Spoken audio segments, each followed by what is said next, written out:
I believe. Yeah, Stonehenge defensive. The main missions I'm worried about... Oh, sorry.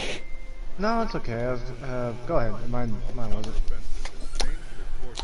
The main mission I'm worried about the most is Cape Rainy Assault. The other missions don't worry me, with the exception of the final mission in the tunnel run. I'm probably just going to chicken out on the tunnel run and just try to go slowly and carefully. Mm-hmm.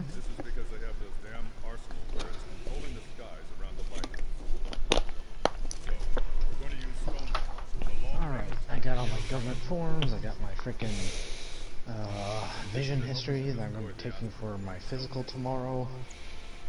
Sounds like you got everything set up for a nice schedule. Not really, because my physicals is at a clinic all the way at Fort Knox, Kentucky. Fort Knox, Kentucky? Yeah. Holy shit. Yeah, I gotta drive from St. Louis to Fort Knox, Kentucky later on today. How many hours long? How long of a drive is that? It's deceptive, actually, because on paper it's like 5 hours, but it's actually 6 because there's a time zone change. Yeah. Also, traffic. No, it's going to be mainly highways, and there's hardly any traffic on the highways. Dude, don't say that, or there's going to be a crash that'll drive everything back. Don't say that. You'll jinx yourself. I already had that happen the other day when I was on my way to work. It cost me $50 worth of pay because I got held up for 2 hours. That doesn't mean it can't happen again, man.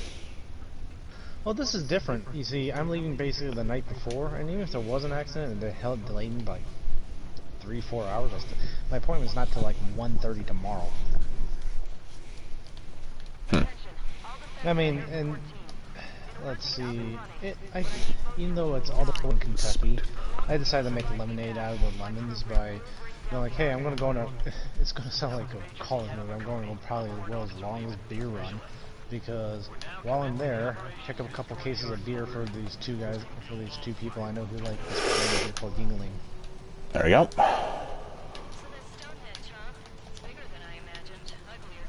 I mean, how many bombs does it take in order to kill 2? Good. Alright, 1 bomb. Alright, anyway, continue. A tank. I forgot that tanks only take 1 shot in this game. It depends on, well... AD tanks take 2, I know that. I was saying, you are right about that, but I could have sworn that in all the Ace Combats, that even AD tanks only took like 1 round specific weapon to kill. Well, I don't think there were AD tanks in other Ace Combat games. I know in Ace Combat 5 tanks took 2, but in 0 I think they only take 1. It's a shame I can't use DLC for this challenge, otherwise I would have used FAEBs for this. The one stat I know that's often overlooked in those in the non-Infinity Ace Combat games, probably, yeah, and pretty much any Ace Combat game outside of Infinity was the what was it? Oh, yeah. Was the fact that it was the ground attack power of the aircraft? Like, it's something that people really do overlook. Yeah, especially it became important in Infinity when it actually translated to damage. Because originally, it only means lock-on, so your lock-on speed in other games. It's not noticeable in most games, but in Ace Combat 6, where you're able to compare the difference between like aircraft with maxed out air-to-ground and an aircraft with basically minimal air-to-ground, you could definitely tell the difference in locking. I thought it was mainly in the point of firepower because it's not in the. No, it's not in the point of firepower. That's why people ignored it for so long. Oh, okay. Infinity was the first game to actually make it like that.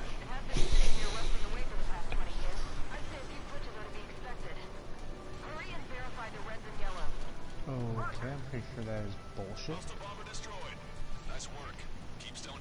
I keep forgetting how cool looking the YF-23 is. I wish we got to see the F-23.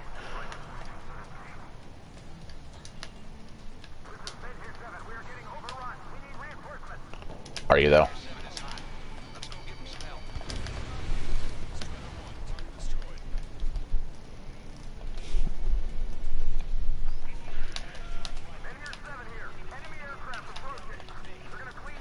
To be honest, I'm having a lot more fun playing this game than I expected, not being able to, like doing this playthrough. I don't know. I know the story is, obviously the story's not good, but I'm trying to find, like, where's the point where the story went from okay to bad? Honestly, I think it was the moment where we switched to Strider Squadron and we had to go to another set of characters and we didn't even care about the previous ones yet. Like, this game is a textbook example of over-character saturation.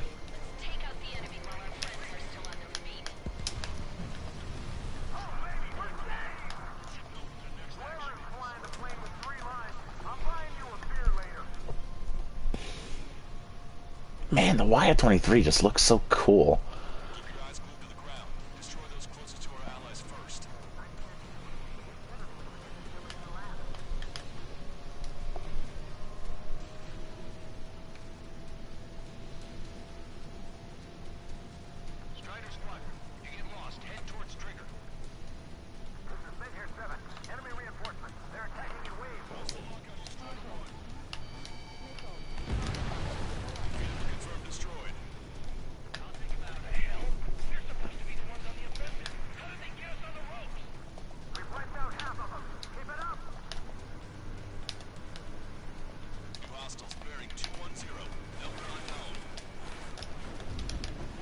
Oops, I didn't mean to flare. Shit.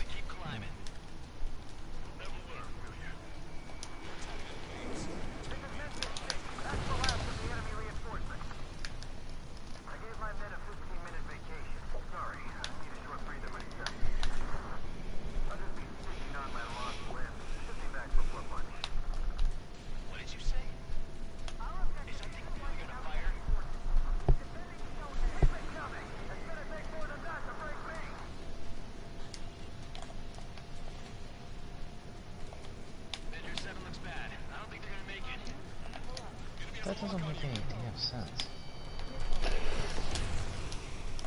That was a horrifically badly placed bomb. Oh my god. That is shameful. So, random question. Has Claire ever talked to you about how much he probably hates that one new service, Vox? Vox? Yeah. No, I'm the one that probably ranted to him about it, actually, because I find Vox to be terrible. They're immensely... They pretend to be unbiased. They're blatantly biased, and some of their video critiques as well, regarding, like, other things that aren't news-related, like Marvel, are found to be awful. I don't know what their logic is, like, I seriously think their writers, their reporters, whatever you want to call them, are stupidly misinformed. Like, they're stupidly misinformed. Like here's a math one that I just came across, and that is, they're talking about taxes, like the FICA taxes, the payroll taxes, whatever, and they say like, oh, you're paying like, I'll just make a number, like 5%, and they say that the companies are supposed to pay the other 5% to make up the whole. And what they're saying that doesn't make any damn sense to me is like, oh, companies get around this by paying their employees less. I'm like, that doesn't change the percentage. Go figure. Fox has always been horrifically misinformed. I don't think they're a particularly new news source either. Correct me if I'm wrong. I think they've been around for a while. How long have they been around? I don't know, but I never ever listen to them because like, I hate the information they give just because of how jacked up it is. Yeah, speaking of misinformed, it's not necessarily like political or news related, but did you ever see their video on Marvel, or the MCU in particular?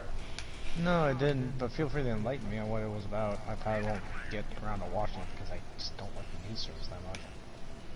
Well, here's a better idea. They made this video. It was horrifically badly disliked, so much so that another guy that I watch by the name of Captain Midnight, who typically does very good video essays, ended up making a response video to their video, and he ends up covering their points very well while also coming up with plenty of counterpoints for them. I can link you his response video instead of watching Vox. Sure, why not? I'll do that later. I want to wrap this mission up first.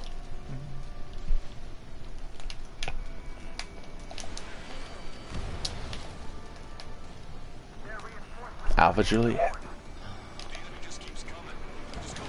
Alpha Juliet. Oh, wow, these guys are absolute idiots. What? What's going on? Oh, they're saying that they're basically trying to make a case of how the rich don't pay their fair share by, like, diving into the issue of payroll taxes, right?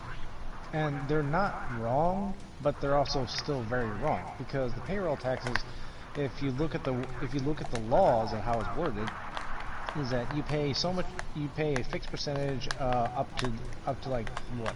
I don't know, it's like something like 120, 130k of your salary, if you make that much, and over that you don't get taxed.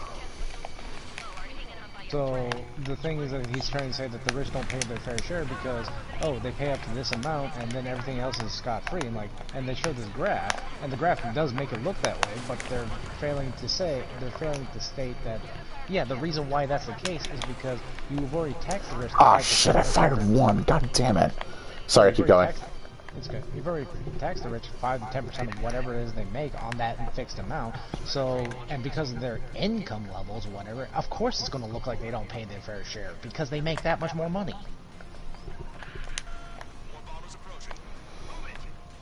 Was that a Vox video or is that someone else different? It's a Vox video.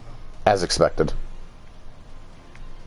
Who fucking watches? Well, then again, people watch media in general, so whatever, I guess. Dude, oh my God. Motherfucker.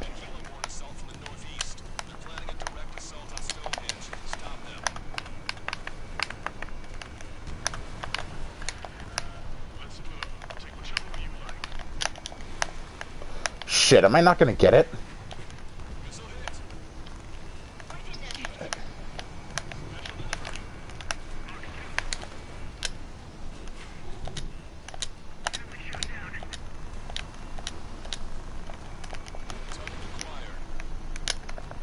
Oh, Jesus Christ, how the hell, this is such... Stop watching them, Mecha. You're just supporting them by watching more. I'm actually kind of curious to the rest of this dumpster fire I'm looking. It's like a car wreck. I can't look away.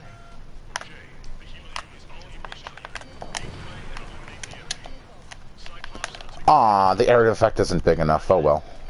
Apparently they don't grasp the idea of disposable income.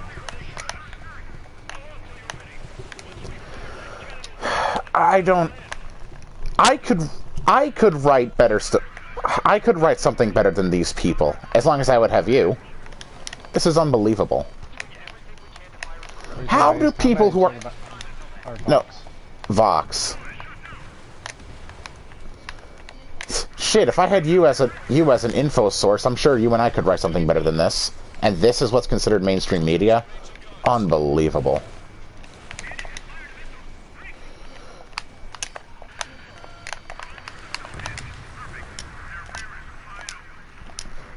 Question, are you watching that on YouTube or what? I'm watching it on YouTube. It's... What's the like-dislike ratio on it? I'm curious. I don't know. Hold on. Literally right below the video. You should be able to see it. I'm watching on my PlayStation, so I don't know how to... Oh.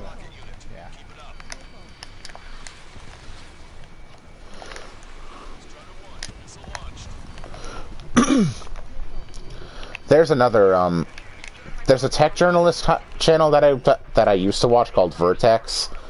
Or at least I think that's what they were called. And let's just say I kind of stopped watching that after, well, they had a train wreck of a video regarding building a PC. I don't... Man, this is gonna sound bad, but I see it being true. If you disagree with me. Vox seems to be like a news source I could see Sparta citing all the time. I have that on stream, but thankfully he doesn't watch any of my videos, so I'm actually kind of glad for that. Oh my god. Well, let's be honest, Sparta's an intelligent guy, but I think between him and other people we know, like, I seriously think that the information he gives is highly edited to favor a certain side. It's not their fault. Killer said it himself. Sparta can be an okay guy, but there are times where I genuinely think he's brainwashed. I was gonna say, you're still on screen, man. Yeah, I know. Nobody watches my streams anyway. I was just kind of doing this for record's sake, just to show the killer that I can in fact do this. Yeah. But I remember reading another. I actually remember reading a Vox article, and I was kind of scratching my head and going, again, same reaction I had here. And it's obviously I would have a reaction to this because it was an issue near and dear to my heart, being pro-Chick-fil-A, right? Yeah. So this is the part that they actually got right in. This is the part that they actually got right in the article. It was saying that there are something like 500,000 fully automatic weapons that the American public can buy. They're not wrong about that. But what they failed to mention is that the process to get those weapons is time-consuming and extremely expensive. And on top of that, they don't seem to mention that, yeah, all those full auto weapons they're talking about, they're all very old. They're all like 40 years old and then some.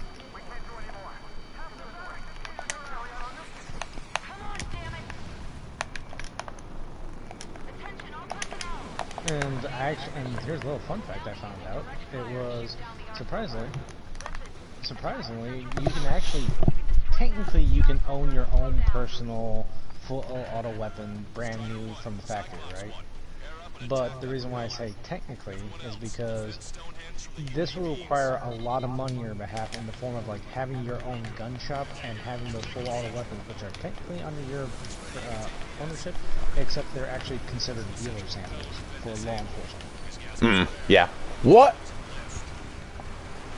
What did Cyclops just destroy a propeller? Thanks. Nice.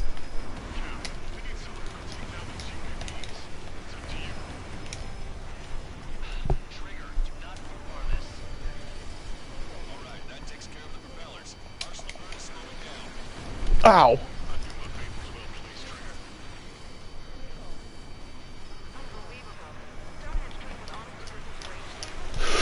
Fucking lock on, seriously. Lock onto the thing fucking in front of me. Do what AC6 did.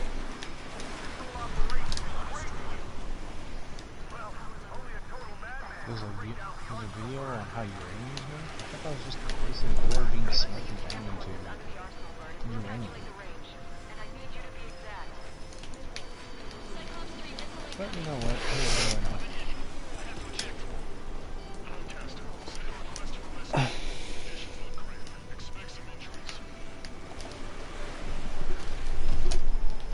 Whew.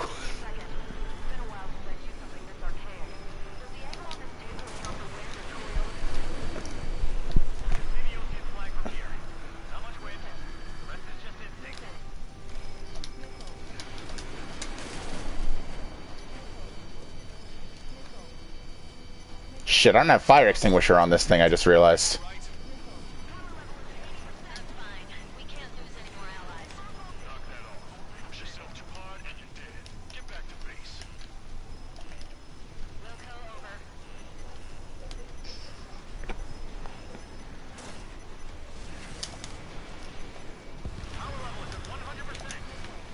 Dive below 2,000 feet.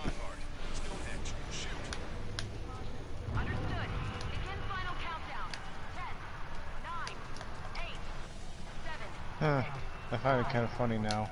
I was talking about how you can't buy a brand new manufactured full auto weapon, and here I just suddenly realized after watching this video, like you can actually theoretically 3D print that 3D print. Huh.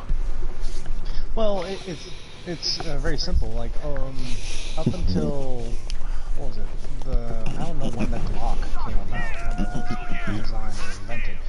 But when that thing was invented, it kind of started the trend of polymer pistols. And if you think about it, a polymer pistol would be easier to 3D print than using a CNC machine to mill out a receiver for whatever weapon, right? Yes. So it stands to reason that if you actually, and this is actually efficient labor-wise, if you 3D print the polymer receiver, and then you make the parts that need to be metal on the CNC machine, those parts are going to be way smaller, like the sear, the hammer, and things like that. it kind of makes sense that would be a whole lot easier than trying to make full auto weapons from the old school days of the pre-1980s.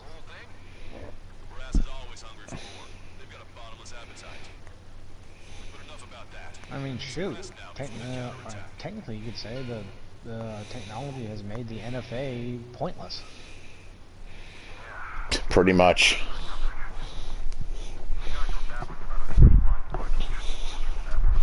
I suppose that's the one nice thing about what was it, free internet, free information technology. Like, it's impossible to regulate it all, and you really can't stop it once it's out there. Of course. But except for maybe in China, I hear they have an amazing great firewall in China. Well, that's what someone referred it to as, like, the Chinese. What was it, like, we invented the internet, the Chinese mastered it. All right. Anyway, while this debriefing's going, I'm going to quickly link you that video.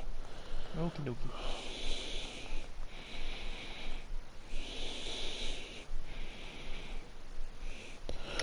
This is the response video.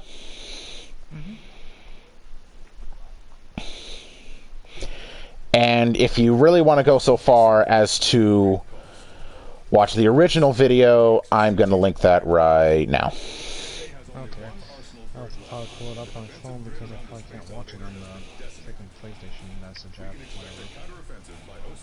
It's kind of weird, like, I don't think it blocks it out on one or the other.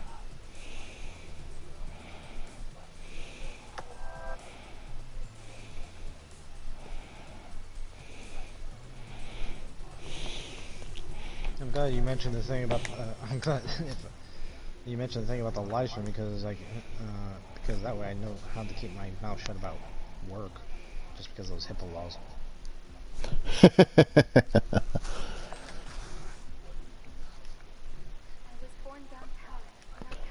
Most pointless cutscene of all time. I still don't understand what the point of that cutscene is. That could have just been cut out of the game. What was that?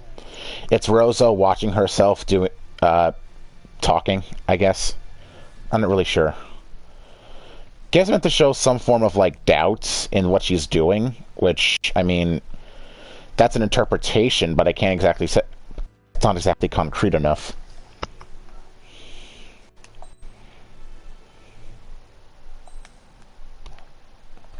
Anyway, what haven't I flown in a while? Don't have any parts in the Typhoon. It's kind of surprising. Oh, a random note here. So I personally think one of my friends is kind of an idiot because I think he actually spent the money to get a PlayStation 5, brand new, well, newly released but secondhand from some other guy. Oh, it's a scalper. He bought it from a scalper. Yeah, probably. Son of a. That's what they're called. It's people who buy shitloads of PS5s or Xbox Series X just so they can sell them on the internet for a higher price. They're called scalpers, and they're shitbags. No, fair enough. I mean, I wasn't sure if this was a guy who bought it and he played it and he didn't like it, but I think he. What's the going price of a PS5 anyways? I haven't been paying $500. I think he paid like $800 for it. Yeah, that's what a scalper does. Yeah. So in my mind, I was just scratching my head like, dude, you're an idiot. If you just waited like 6 months. Is there an actual, like, game that he really wanted to play on the PS5 or something? If there was, he didn't mention it. Why don't you ask him? Maybe he wanted to play Demon Souls or some shit? Fair enough point, but I can probably say that for Demon Souls, that game's way too hard for him. Not a Dark Souls person, huh? No, the guy's a big gamer, but he has a misperception as to how good of a player he is. I'm listening. Keep going. Yeah. I actually don't play games with him too much because honestly, I mean, you heard me on the phone the other day. I was actually getting really annoyed with the guy. He's not a bad guy. I'll be straight up about that. He's not a bad guy, but he gets on my nerves as of late because it seems like he's very kind of has a lack of consideration of others. you could say. Why are you even friends with a guy like that? Because he's married to because his wife is actually an awesome person. She's really really nice, and I'm friends with her. Ah. Yeah. I mean, like I said, he's not a bad guy, but he's not a bad guy, but I really do not like how it feels like he expects things to be, expects everyone to work around his timetable. It's like, he has that mindset. It's like, dude, we have other things we need to do. We get to you when we get to you. We get there when we get there. Yeah.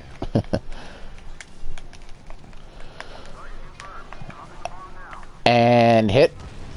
And done. Nice. And it's actually almost laughable because every time we're talking about whatever something, let's say we're talking about cars, right? Oh, that was badness. Yeah. Yeah. He'll feel it's like he has like some personality flaw where it feels like he has to one up people, and it would be annoying if he actually was able to one up people, but it's actually pitiful that he can't. I'm gonna be entirely honest. He sounds exactly like me. Yeah, but except I love doing that. Yeah, except when you talk about one-upping people, and when I listen to him versus when he says it, I just mentally scratch my head and go like, "Yeah, I'm just gonna wait for you to fail." Yeah, I'm just gonna wait. I'm just gonna wait for you to fail. And I guess on top of that, it confounds me, but he doesn't listen. It's like he mentions an idea, he thinks it's a good idea, and he asks people for their opinions. But it's like he's already made up his mind, so even if you have a rebuttal with him, he'll fiercely defend his viewpoint. You might as well just say to him, "Why are you going to bother asking me? I know you're going to do it anyway." Just so you don't waste time. That's basically it. I mean, I was definitely that way too myself, but that was quite a few years back. These days, I kind of go like, okay, I'm kind of gearing towards this direction. What do you guys think of this idea? Oh, I think you should go in this direction. Nah.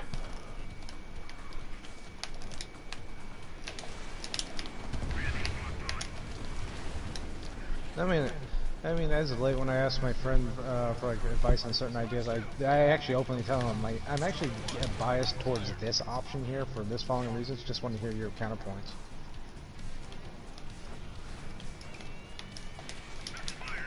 And probably wouldn't listen to them anyway, I imagine.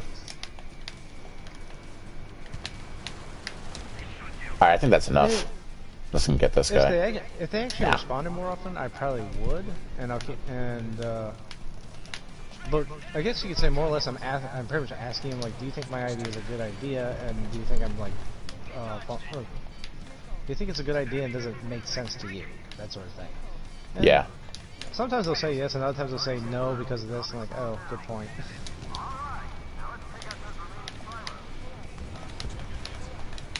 I don't think I can kill him with the machine gun. Yeah, no, I can't. I don't know why I wasn't aiming that well. Anyway, loop around.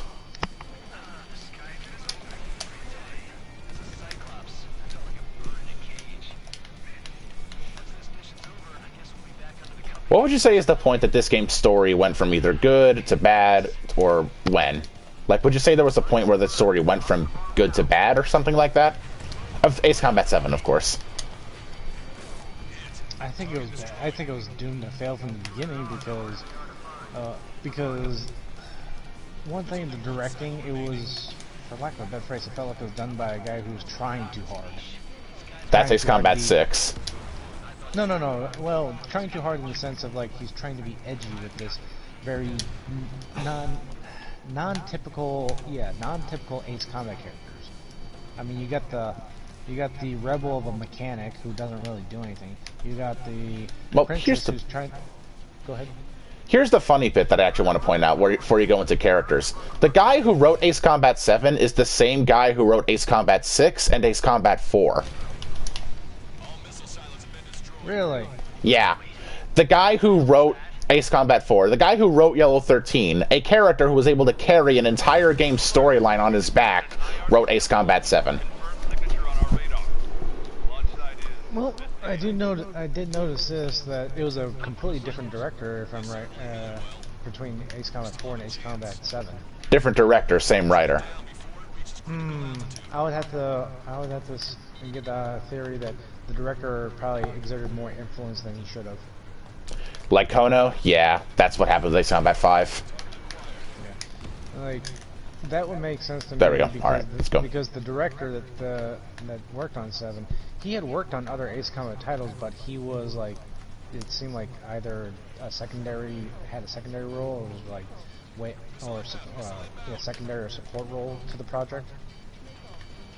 Like, theoretically, like on paper, it made sense to pick him as the guy to do Ace Combat 7, but at that point, yeah, it made sense to pick him to direct Ace Combat 7, but he may have had not necessarily a bad idea, but too many. Whoa. Too many ideas. There we go. Got the MiG-31 Ace and got the missile. Excellent. I was saying too many ideas, because you got like this weird tone with the mechanic, rebel, whatever. You got the princess who, I don't even know why her character was even in the damn game. It's like, waifu bait. What are you here for? Okay. For God's sakes, if you want a waifu bait, you should have had, what was her name? Brownie Liv. There you go. Yeah. I would take Brownie over Rosa or Aphro, to be honest. Brownie isn't mind-numbingly annoying, and she's actually a pilot. Then again, she'd probably still annoy killers, and she's an Ace Combat 7 AI, meaning she doesn't do shit. Yeah. So there's that part. There's the fact that you change squadrons so many times in the game that you just don't really build any rapport with any of them. Yeah. I mean, I thought I thought the story was just like, hey, you're an OCM pilot. Oh, you shot down the president. You have to clear your name somehow. Like, I would have been fine with that as a storyline, but later on, like, yeah, that did happen, but it's like, oh, you've been reassigned to this other squadron. Like, halfway through the fucking game. It's like, the first 4 missions were about, like, the beginning of the war and you getting framed, then you work for a penal unit tasked to do dirty jobs, and then literally halfway through the game you get switched, and it's like, oh, the court's going to reopen your case, you're going to be assigned to a different squad. It's like, you just wrecked the storyline that you hyped up in the trailers. Exactly. And on top of that, like that shift was very sudden, because you would only catch it if you actually listen to the briefings where they say like, oh yeah, we're looking into your situation. It looks like you might not be guilty of killing the president. Like, what the fuck? Yeah, I'm sorry, but this guy's already convicted. Why the fuck would this guy care? He's in a penal unit. Or not why the fuck would the guy care? I'm saying, why would the military care? The thing that I hate the most is that 7 tried to look like it was going to be a darker story about a man about somebody going to prison, about a man going to prison but still being forced to fight in the war in order to win it. But here's the thing. I knew from the very beginning in Ace Combat 7 that you were going to get framed and you were probably going to be free, whether it be at some point during the game or at the end. And that's exactly what ended up happening. Instead of it being like you got framed for somebody else's crimes, like literally everybody predicted, I would have preferred if you just made, either you genuinely did do something bad or you made a massive mistake and that got you in prison. You're rightfully convicted, but they still need you to fly. 7 tried to be a more darker story from what it looked like it was going to be hyped up, but then they played it too safe. I would have to argue that's probably because of like the audience that you're trying to cater to, and no, because Zero has you literally blowing civilians up. So yeah, but that's the thing though. Zero was made at a different time. Ace Combat 7 trying to release games, I think, is a lot harder than we realize, because they have to try to be more PC. I mean, my God, Far Cry 5 got so much flack for not criticizing the conservative right. Like, what the hell? Like, but that didn't stop the game from being released and still making a ton of sales. At this point, you gotta say, screw the criticism, we're gonna make the game we want. You can't hurt your own game for the sake of politics. That's just a terrible that's a terrible way for your reputation and bad way to get people on your side. Because let's face it, you can make the darkest, grittiest, edgiest game out there, and people are going to complain, but they can't do shit to you. That's why I like shows on like Netflix original shows, because they have more of that. I guess you want to call it edginess, because they don't have to follow the freaking rules. Yeah, I agree with that. It's not like Hollywood where they're completely woke. Netflix can fund their own studio if they don't want to work with Hollywood rules. And yet Netflix produces shit like Cuties. So, that's depressing. Some guy keeps jumping in and out of the chat at points. I don't get it. Anyway, keep going. That's a perfectly valid point. That's like the dark side of having free reign. But on the flip side, you have shows like Altered Carbon, where they take that creative freedom to use as much violence and sex as they want, and I think I would have to argue that Altered Carbon actually, despite the excessive amounts of violence and sex, if you think about it, have you seen that show? No, but I've been considering it because Scott keeps telling me to watch it, and from what I have seen, it does look pretty cool, and my boy Anthony Mackie is in it, so I'm probably going to give that a try.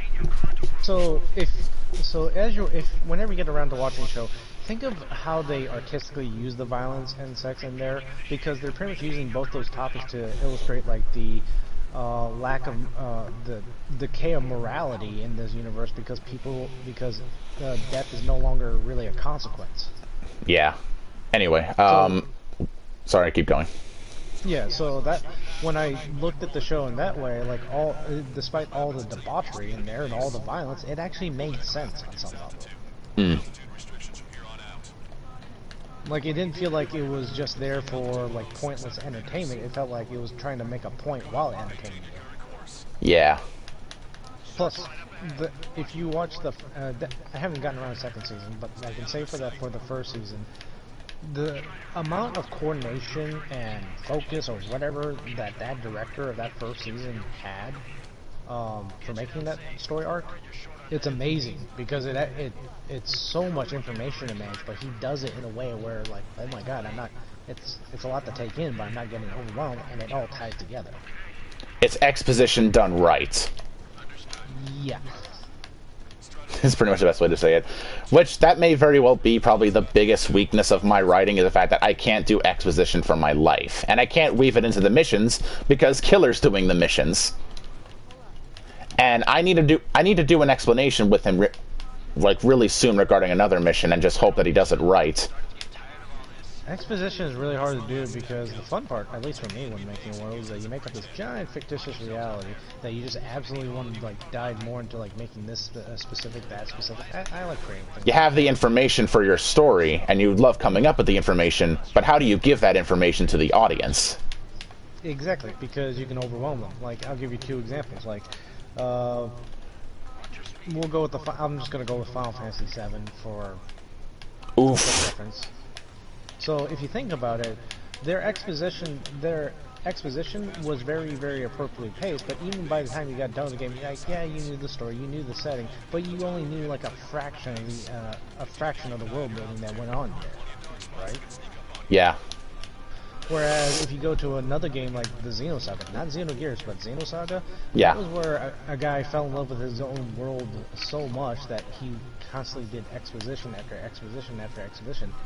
And even after 3 games, that was only for episode 1. He didn't really get, as far as I know, he didn't really advance the story that well.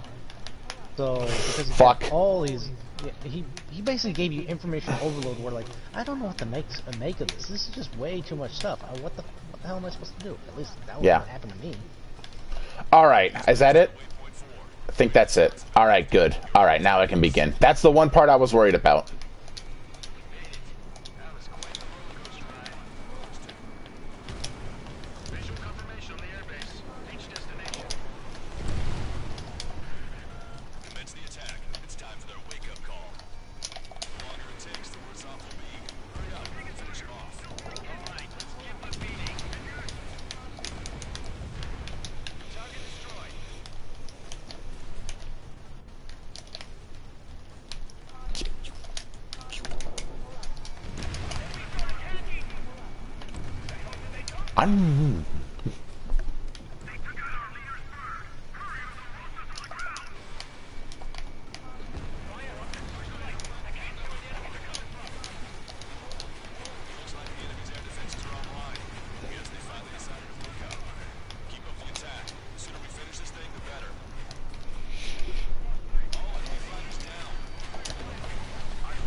Hey Jay, are you still live streaming?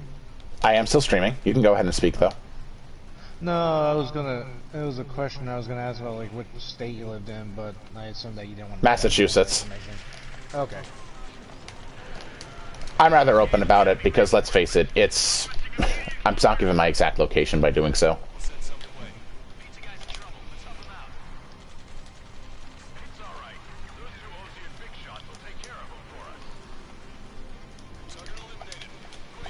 And boom.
This is the one thing I love about bombs in this game as well. You can bomb the very ground beneath the choppers, and the area of effect will still kill them. It's so effective.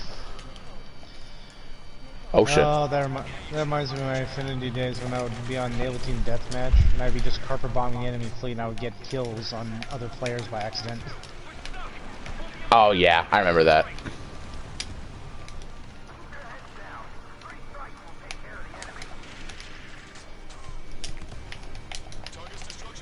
Oh, they've already begun retreating. Okay. Oh, you remember how the MiG-21 in Infinity was actually a really hard plane to shoot down? Oh yeah. So here's something funny. I remember I went up against a guy who was pretty good in the MiG-21 with like the SU-35 Scarface at level 20. I couldn't hit the guy at all with that thing, even though I launched like 50, 60 missiles at the guy. MiG-21 has a thing called hitbox power. Yeah. So the next, in one of the later matches, or I think it was the next match, I took my B-1 Razor out and I was just bombing the enemy fleet. I remember I dropped 4 bombs and I saw the kill counter or the kill marker and it said Bravo 2 shot down by Bravo 1 or something like that, and I was like, wait a minute, did they just shoot down a MiG with bombs? And the message I sent to the guy was like, go, since he was a friend of mine at the time, I was like, wait a minute. 50 million guided missiles and none of them hit. 4 unguided bombs and I kill you. How the heck does that work? I was just laughing about that. All prisoners of war will be treated in accordance with international law. We've even brought pizza. I remember one time just to troll Bry, I actually he was flying a B-2 bomber and I was flying another B-2 bomber and I bombed him out of the sky just for the fun of it.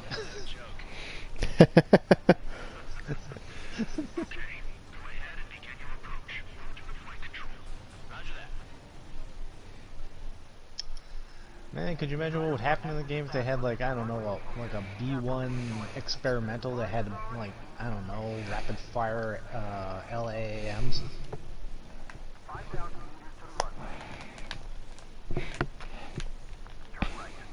I don't know if that would terrify you or if that would be or if that wouldn't work in that game. I'm sorry, say that again? If they had something like a B-1 X-ray and a B-1 experimental in Infinity, where instead bombs are carried like rapid fire LAAMs. B-1R. No, I mean imagine having like a modified bomber that shot like 6. Yes, you're thinking of the B-1R. Have you ever heard of that plane?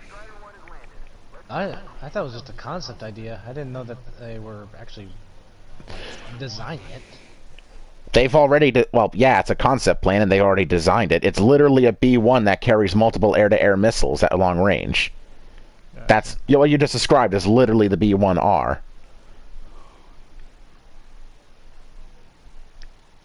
I mean, I had heard about it, but I didn't know it was actually given an official designation.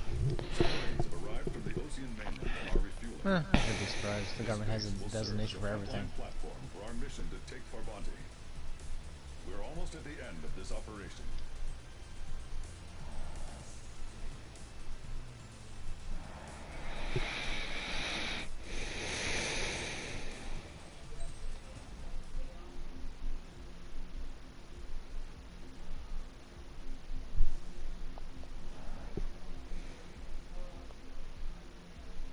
Shoot, if they have a B-1R, next thing you know, they're gonna have like what, modified bombers that act as like airborne Aegis cruisers. Just their entire mission is just to shoot down incoming missiles.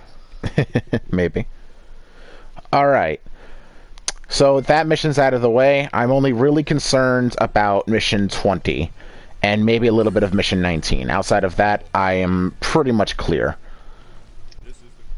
Anyway, I'm gonna fly the F-15C. I'm going to fly the F-22 at either mission 17 or 16, and then I'm just going to roll with that for the rest of the game, because that's probably one of the better planes in this game for it. Other the LASMs.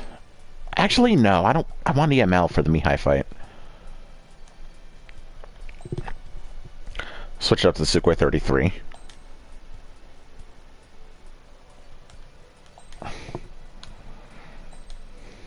And for parts, what do I have?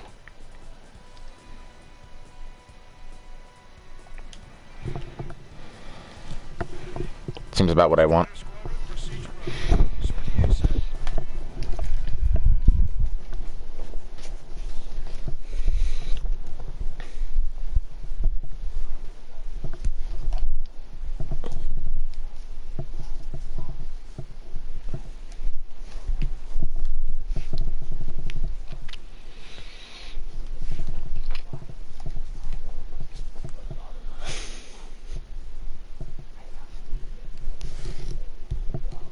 Hopefully that's not coming through my microphone.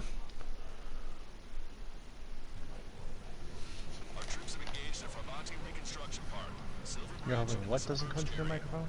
Ah, just something going on in the other room. No worries. Alright. Oh. Know what to do. One of those awkward conversations. Gotcha. Yeah, pretty much. Oh, I got a funny story for you on speaking of awkward things over here. So I'm at work and I have to give medications to a patient, right? Well, so I go to the med room, pick up my medications, and go to this patient's room. Well, the patient was asleep, and throughout the night, she had left her TV on, and so the TV was playing through what I thought was a commercial. You ever heard that one company, Adam and Eve? They're basically like adult play toy store, that sort of thing. Ah, yes. So it was a thing that I thought was a commercial for one of their stores or whatnot. No, I was wrong. It was an infomercial, or the start. Oof. Oof. Oh no. Oh, I guess even funnier than that. You see, normally with medications, even with a bunch of good selection of IV medications, they don't really take that long to push. However, I was pushing some antibiotics where it said administer these over a period of 6 to 10 minutes. Oh no! Oh my God! So thankfully I'm wearing the freaking mask because of the whole entire COVID thing. And in the background, I'm pushing this medication, and I'm just kind of quietly laughing to myself at the awkwardness of the situation as I'm pushing medications into this patient.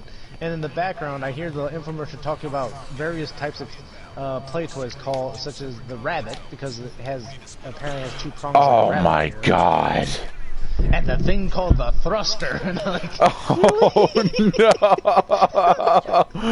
Oh my God, that's horrible. That's fucking nightmare fuel. I was just laughing so badly. I'm like, oh my! Sell that to Cross later, okay? That is Cross material. I was thinking of him too when that happened. It's like, oh man, I wish Cross was here to see this. Because like the thruster was one toy that they mentioned, the rabbit was the other toy they mentioned. Then I remember hearing the description for this one. It was some kind of apparatus that the female wore, where basically it's like a vibrating remote control vibrator that I think you wore like a thong. Oh Jesus. Okay. And I was just going like, I thought that was just a comedy thing from. I thought that was just a comedy. But no. Prop from Drew Carey from that show years ago. But I was like, I shouldn't be surprised to the extent of like human debauchery. The depths of human debauchery. That's book title worthy right there. Then there was this like, then this lady's talking about this ring that you wear, that the guy's supposed to wear on his shaft, and like, yeah, it's shaped just right. Well, it will trigger clitoral stimulation. Like trigger okay. clitoral. I don't think in the course of like 5 or 10 minutes I heard the word clitoris used so many times, or clitoral stimulation so many times, like. Clitoris simulation. Oh my God! Does Scott know? Because you need to tell him if he doesn't. Have you told him this? Oh. No. This happened like this. Literally happened this like weekend. Oh my God, that is. Yeah, it was just funny in that sense, and then what gets even funnier is that I remember as I before I even pushed the medication, I saw like the lady who's in this infomercial, and she's not bad. She's not bad looking, and the way she's talking about these items, like she says, like it's more or less the way she phrased it. It's like, yeah, she's tested these products out herself. I'm like, okay. She's a porn star, without question. No question, she is. We should ask Cross, because my knowledge of porn stars isn't as diverse as his. I didn't even know his was diverse. I thought he stopped watching. Which, I mean, like, if he hasn't, then, dude, you're married. Oh my God. That is absolutely... That's a 10 out of 10 quote right there. I'm going to be going back to the stream just to hear that again. Oh, thanks, Alice. I want you to think about this. On top of that, you already know my last name. And... and on top of that, you have a male nurse. Where are you going with this? No, you got a male nurse, and I walk into this situation. I mean, I'm going like, oh wow, this is like a really, really bad setup for a porn scene. This is like a terrible setup for a comedy. This is like a setup for a comedy scene. Only this time, instead of you going in, it's just like every single button within your brain has been pressed to eject. And you set, like, the moment you get this in the situation, you're just in the situation. Every cell in your brain is just like, set ejection handles to green.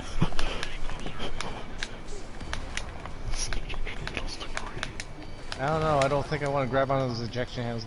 They may cause clitoral Shut the fuck up. Shut the fuck up. I mean, I get this bad image of some gal screaming, "Oh God, eject!" Shut up. Be quiet. Oh my God, I'm doing a no-death playthrough on this game, and I'm not even caring. Oh my God. And the guy's goes like, "I'm working on the ejection." God damn it.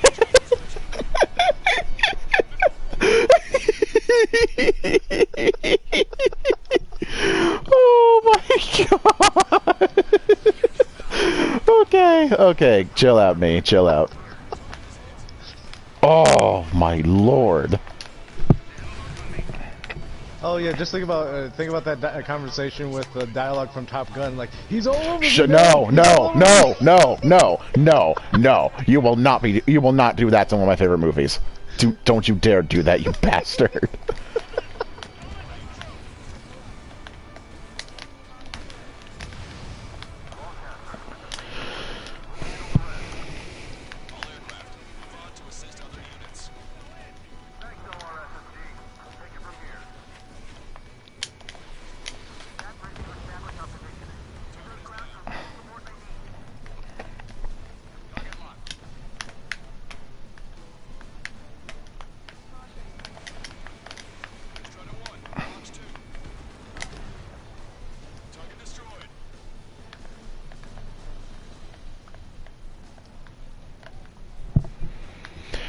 That being said, Mecha, okay, I'm gonna say this right now.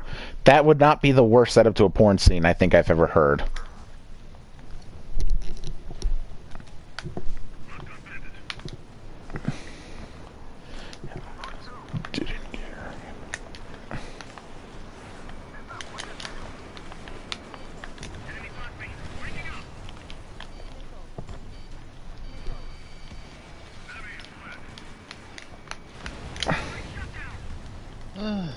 I mean, I'm trying to think.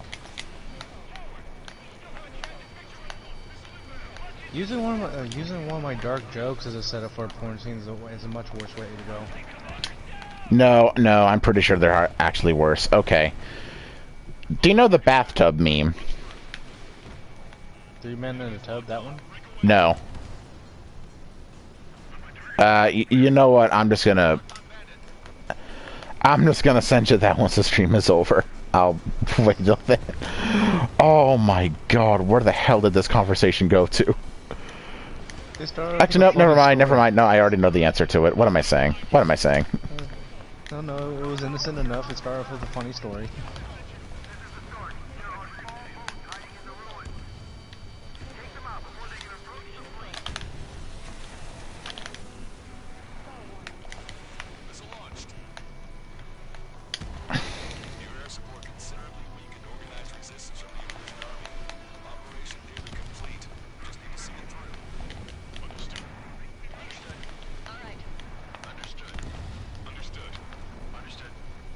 Understood. Ooh, nice one, Alice. Alright, I'm gonna go back and get myself some EML.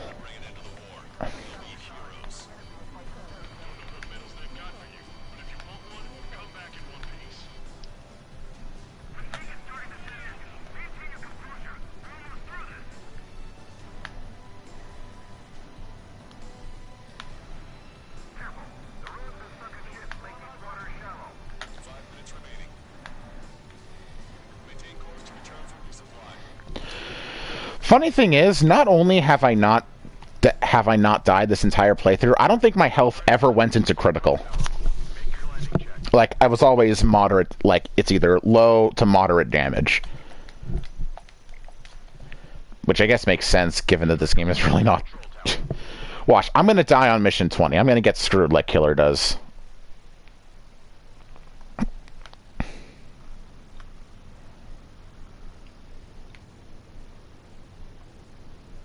High into the sky, and there we go. Actually, speaking of streams on YouTube, I'm actually still surprised to see that there. I'm still surprised to see that there are like holdouts that Trump will somehow regain the presidency. Like, just abandon hope, gentlemen. I wish I could be hopeful, but I can't say I should. But I'm not going to make this a politics stream. Even though I kind of already did with the whole Vox discussion. Yeah, there's that. But I'm going to just stray away from that. Well, for me, I don't think it was so much political as much as it was very misinformed. Whichever one you prefer. Then again, aren't politics almost always incredibly misinformed? Yeah, it's or called at least propaganda. Yep. So what does that tell you? Was that even propaganda or just poorly researched? It may have been both. Would not be surprised, honestly. Like, actually, here's one for politics that is actually, I think, is rooted in just misinformation. That gonna fall on the ship? Yeah. All right. I was like, have you heard for like anti-gun advocates where they demand like universal background checks? Yeah. What's funny is that for most states in the U.S. where you can legally own guns, they already go through that in the form of the NICS system. It's like national something criminal something. It's effectively a national database to see if you've had a criminal background. Well, I was looking at this one image that showed like which states are part of the NICS system, and interestingly enough, the states that weren't part of it were the ones that were trying to push this universal background check. Huh. Yeah, I was like, You guys are just a bunch of idiots. Just enroll into the system and your problem will be solved. Because the one thing that kind of puzzled me is like, why would you ask for a national background or universal background check if there's already a, if you already have to do that through the, I believe, the ATF in order to be able to purchase a firearm.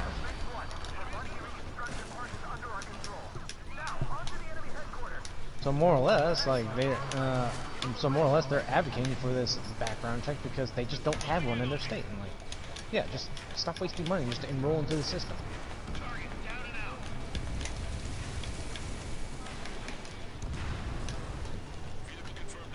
But if they did that, they'd be smart, and then we would have to get universal background checks.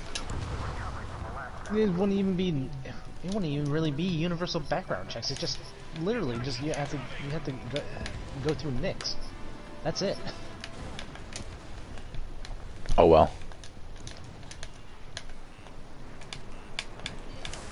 Ah, what was I thinking with that one?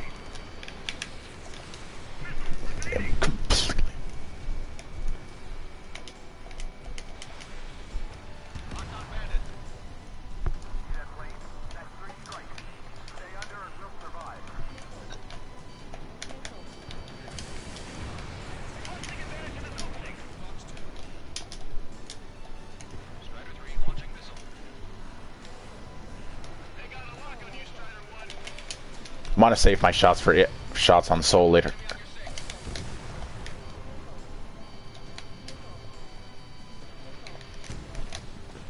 I'm dumb.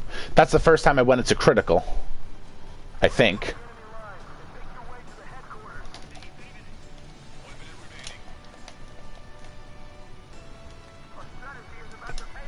That was dumb.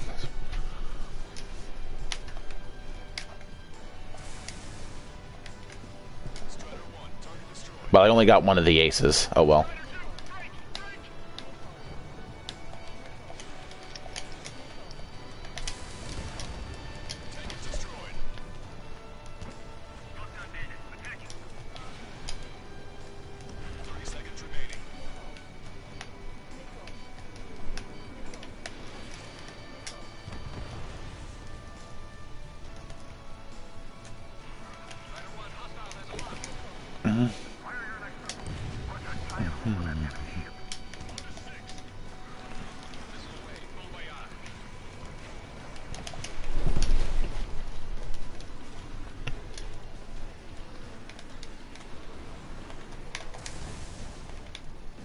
Eleven shots of EML. That should be enough to take out the Soul Squadron and then some. Ah.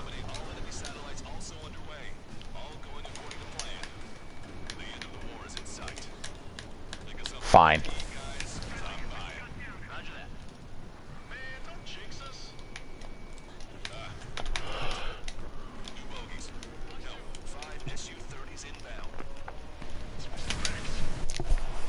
There we go. Alright, I used up a few shots so I could kill those last two Sukhoths. So that's 9 or 8 shots. Still more than enough. I wonder if I can get a shot on the squadron once they spawn in. I feel like I probably could, but I want to give it a try. With a shot, I missed.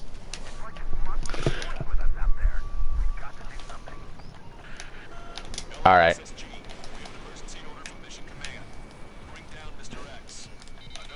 I do like the Soul Squadron theme, though. That I will say.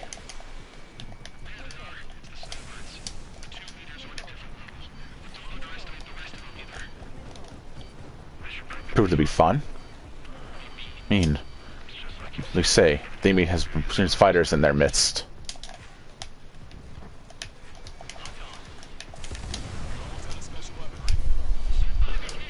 Five shots.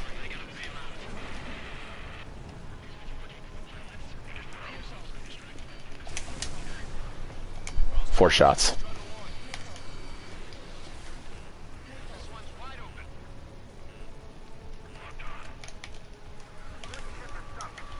Locked on.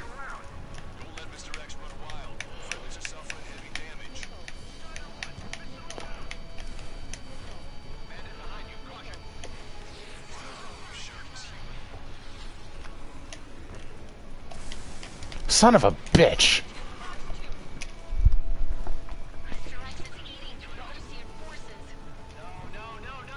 are these guys?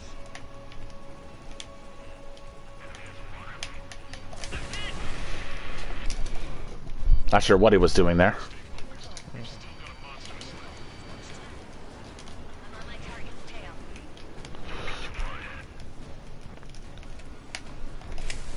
What the hell? Oh my god. What, did you get shot down? No, I missed. Even though he was literally in the target reticle. Were you using guns? No, I used the ML.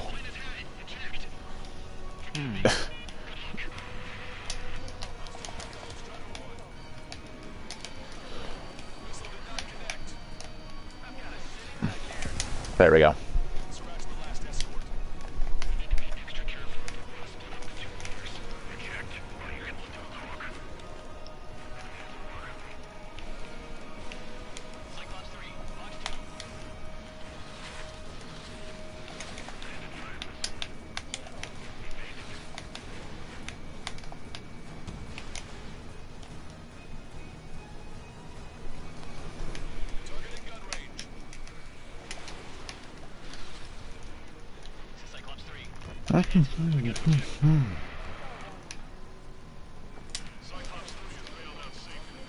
Stop complaining.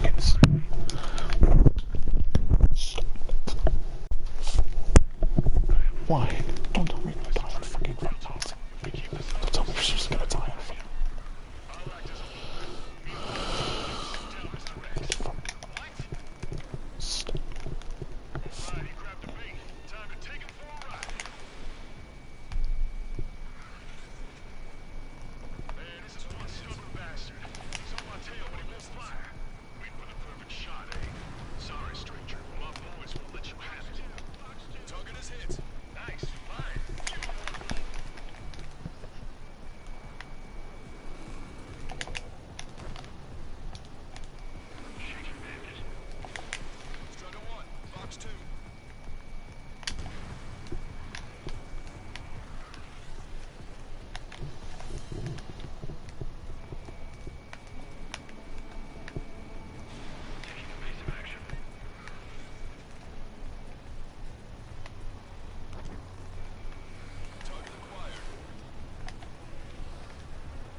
I should probably go to bed before I gotta show up for my doctor appointment at 3, so I'll catch you later. See you later.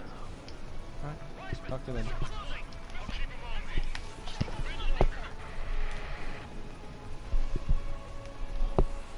Shit. Cyclops 1 is down. Checked already, Wiseman? I'm sorry, Count. This plane exploded. Wiseman, stay strong. We're not done here. Cyclops 2, you've got the lead. Wiseman! Shit! Negative, Cyclops 2, you're the lead. I can't do it. Trigger should take command. The duty is yours. It's impossible. Do it. Damn it. Cyclops 4, form an element. We need our top gun if we're gonna take out that bastard. Uncle Count. Damn. Trigger's 8, but I can't keep up. Shaking bandit.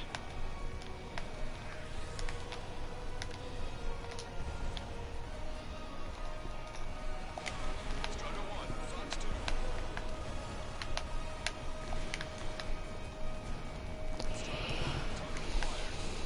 These guys are way out of my league. I can't even get it close to them.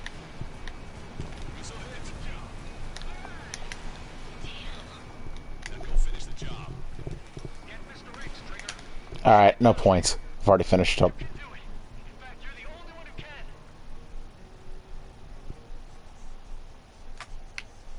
My radar suddenly turned off. Hold on, my data won't update. What was that? I've lost radar contact. What's up? Look at the sky. Towards the sun. What is that?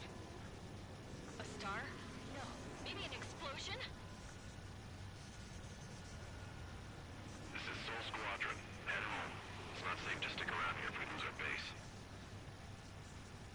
Listen up. We've just lost our real-time connection with Mission Command. It's not just Mission Command. I'm not getting any response from outside our LOS. Brabanti's now under Osean control. The operation was a success. We didn't get the orders that should have come after the operational success. We'll guide you to the scheduled airport. All aircraft, leave this airspace immediately. Negative. They've got a debt to pay.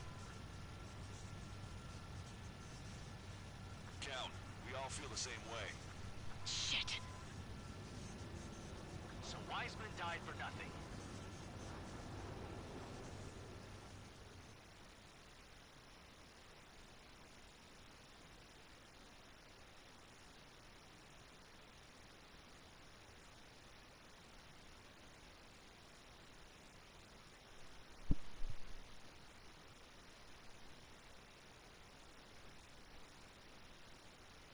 This is a peacekeeping force forward base near Erusian territory. Other Allied aircraft have probably been forced to make emergency landings at other airfields. We don't know much. The mission to capture the capital is nearly complete, but we unfortunately have no intel. The enemy communication satellites are down, and we have confirmed the deaths of several Erusian leaders. But our enemy was smart. They had a similar plan. Our own communication systems were destroyed at approximately the same time. We have no idea when or if they'll come back online. Stand by for further details.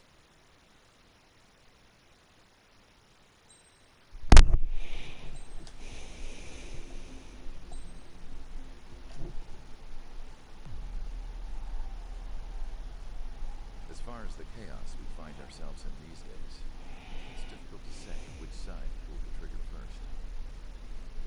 Erusia deployed an automatic intercept system with drones. Osea implemented long-range attacks to bypass them. So Erusia decided to sabotage Osea's communications and navigation technology. Erusia couldn't launch a satellite themselves, but they were still able to hack the software of the Osean transmission and navigation systems. Before Osea even noticed, half of their satellites were hijacked. That's when things got ugly. In an attempt to knock out each other's capabilities, both forces launched fighters loaded with anti-satellite missiles at the same time. Only military satellites were targeted. However, their destruction created a debris field in orbit which wiped out scores of other satellites, both private and government-owned. What kept the world relatively sane up to that point had been free-flowing data and information. But now, those were gone. All that remained was chaos and confusion. Government and civilian broadcasts and transmissions were cut off. The flow of information had ceased. Forces on both sides of the conflict now found themselves unable to communicate with their superiors. Many of the smaller countries annexed by Erusia, yearning for their independence, seized the opportunity and started their own uprisings. As for why some of Osea's military decided to break off from the main force and continue on their own, I have no idea. Perhaps there was some sort of dispute with the chain of command. The continent that had once seen wars that were only fought between Osea and Erusia is now full of numerous conflicts between rival leaders vying for power. Insurgencies were everywhere. I even heard a rumor that a group of Osean convicts had rebelled. Rumors. It never ceased to amaze me that even at a crazy time like this, something as crazy as its way here. Communications from corporate were cut off. Apparently, the entire computer network was down. It was a wise decision to make our drones autonomous with AI instead of being radio controlled. Nope. Wise and forward thinking. Even with their GPS offline, they can still use their sensors to navigate as long as they're working properly. I'm sure the drones are still working perfectly, following their mission orders to the letter. I wish I could upload Mihai's new data to them, but without a connection, I can't upload the software to the active drones. The new ones we're making, though, there should still be enough time to upgrade those before they're activated. taking the data I've acquired away from the front lines now. And I'll be taking the girls too. I told my assistant Masa it's time to get Mihai's granddaughters ready to leave here. She's not much older than the girls, but she has a way about her. I'm sure she won't have any trouble with. I wonder if she knew Dijon at this point. I saw a plane flying off in the distance. I imagine it was looking for a safer place. The plane had a rose emblem on it.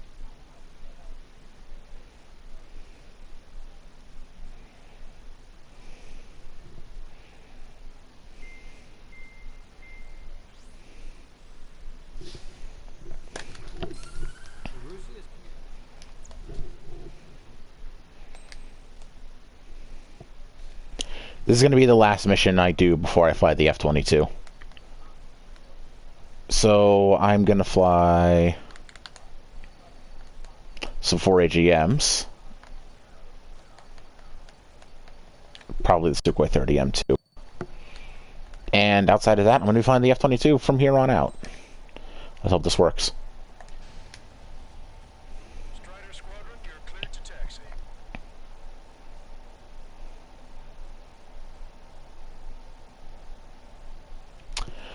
Honestly, this... I know nobody's going to be saying this, but... this game's story isn't bad. It's just none of the characters are You can't care about any of the characters, and the plot really falls apart past this point.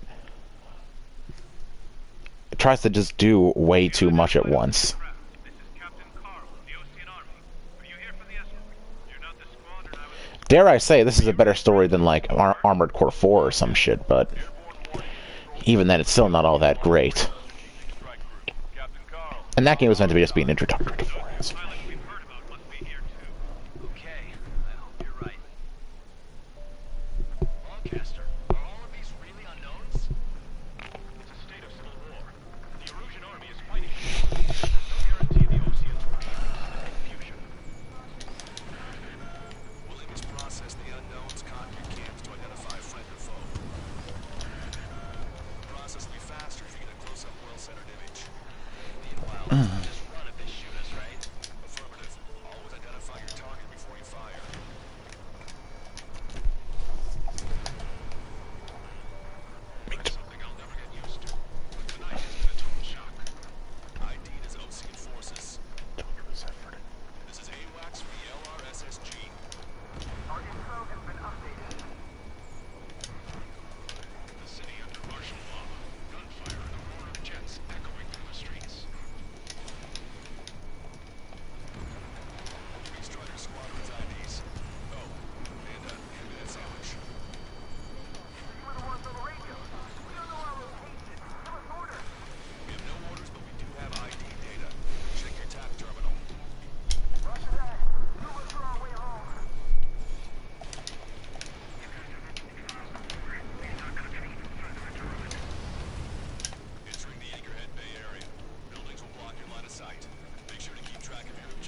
As if clean war exists.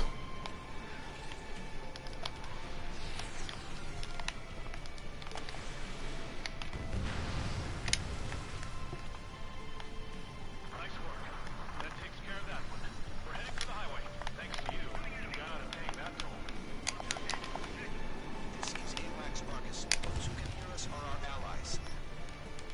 Your new orders are to dispose of Eduard Lamarck. The Ocean Army officer is an imposter. We're almost at landfill number 7. Why did that not get communicated to anybody? We can make it through. We'll be in arm's reach of the rendezvous in Kruger Park. Captain Carl, T-Roger needs to record this conversation. I wish to explain to you the situation inside Erusia. I'm sure the boys listening upstairs will record it. The open declaration of war, expanding the front lines, was all the work of some young Erusian officers. They were referred to as the radicals, but there was an unseen force guiding them. It was technology they borrowed from the Belkans. They actually went to war. The performance of the attack drones exceeded their wildest dreams. And they were incredibly clean, which got public opinion and the opportunists within the military on their side, and even manipulated the princess. The Belkan technology advanced UAV research within the Erusian Flight Test Center by at least 10 years. They used the flight data from a former ace pilot to create drone AI, but to us it's no different than magic or alchemy. Airplanes are meant to be flown by human beings.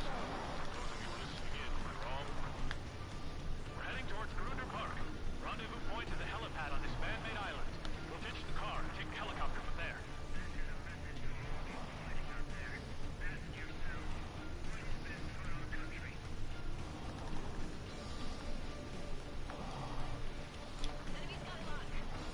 Members of a military group calling itself Free Evolutions. An unknown is blocking our scheduled route. No response. Gotta pass the beat. Would have been toast.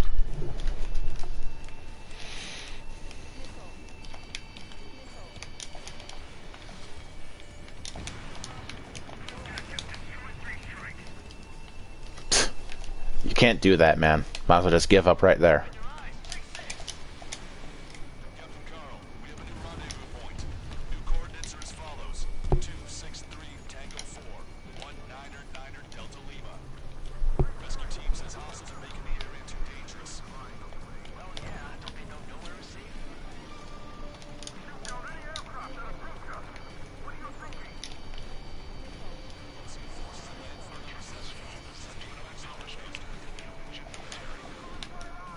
It's all gone to hell. Even radio chatters about the Civil War. Radio? You have one in your cockpit? Yeah, ever since my previous squadron. I've got it taped, nice and secure. We're about to cross Anchor Bridge, so there's nowhere to hide. That was something. That's... An armored vehicle's behind us. It's a vehicle used by the Erusian forces. Take it out! Trigger, our VIP's in trouble. Clear the way for him. We're taking fire! Take care of them! Son of a bitch.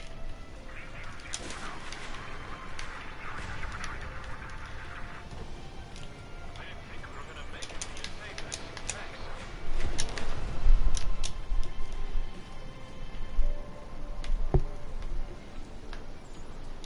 The general is speaking with the commander.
Damn right.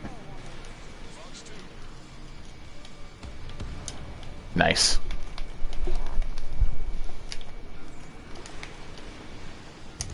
Missile hit.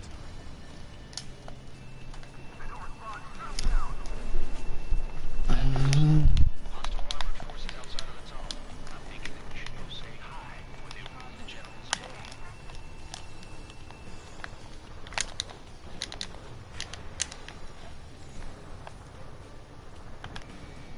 It's Erusian military. General's a real celebrity. Seems everyone wants to meet him.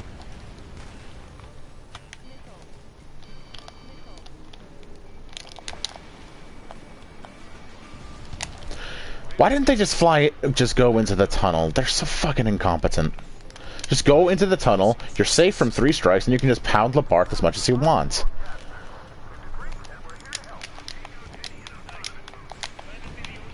Oh, they would have given him... Oh, I don't know. This should be the new rendezvous point. The coordinates are up ahead. Take out any enemies in the surrounding area. Officers from countries annexed by Erusia have taken multiple groups and declared independence.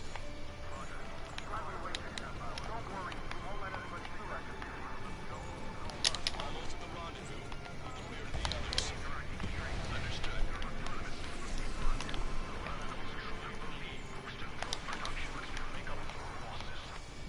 They shouldn't be taking responsibility for the capital's fall, but instead they're prolonging the war. That is why proper conservatives like myself are willing to regain control. If all goes well, we should be able to...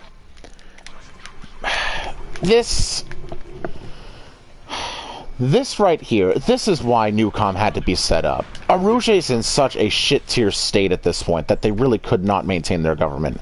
A corporation has to take control, even when it's literally the worst option possible.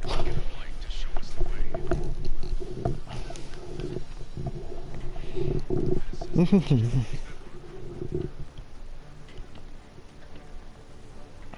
let's go.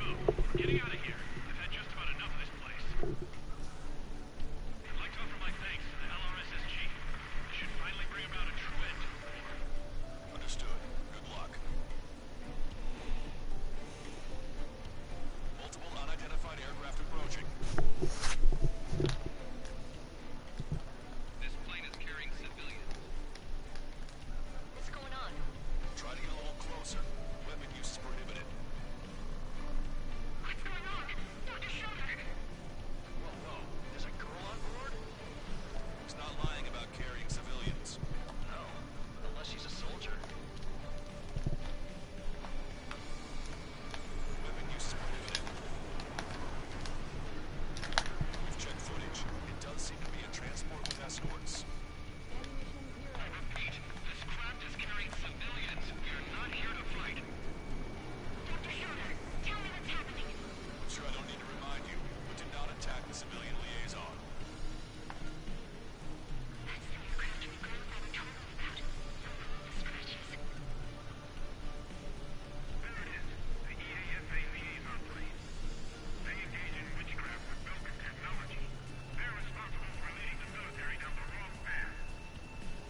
Four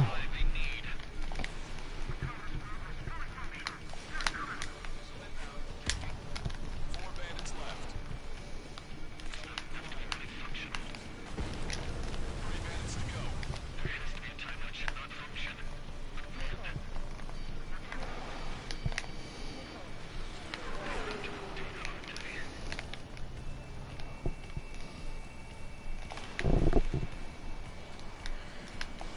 Strider 1, Fox 2. Two bandits left. Show 'em what you got. One bandit to go. Strider 1, that's what I like to see. Another story to tell my boy.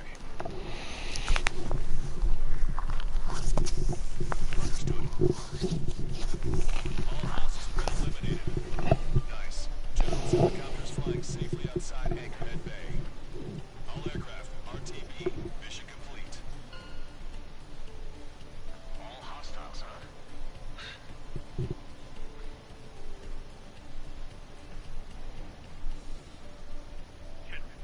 The Ocean aircraft is here to pick us up.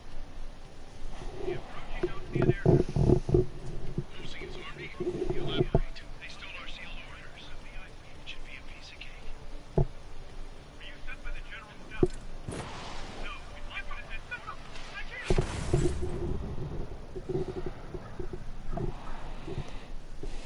There are 3 scratches. What does that mean? The tail of that plane.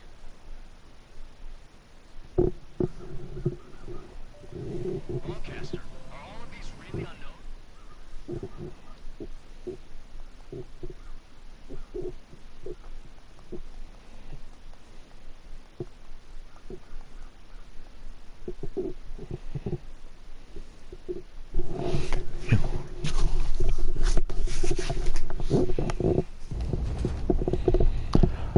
Coolest debriefing ever. In order to respond to the attack on the base, Cyclops has scrambled after being on standby. We'll head up too once our planes are ready. Oh, and Lamarth is dead.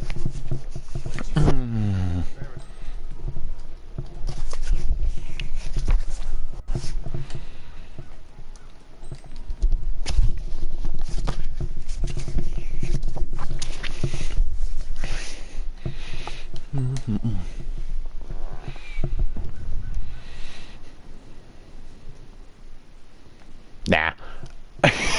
I just don't care about the story, honestly. There's some good elements in it, but at this point I just find myself caring. Opinions have all been taken. Alright, F-22 for the rest of the game.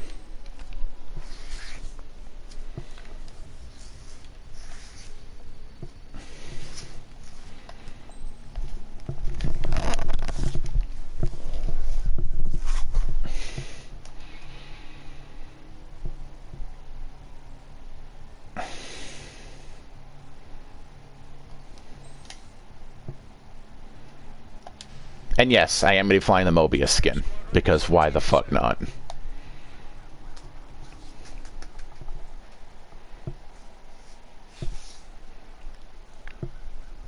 Blue, it's not. It may look blue on your PS2, on my PS3 it really doesn't. It does not look blue at all.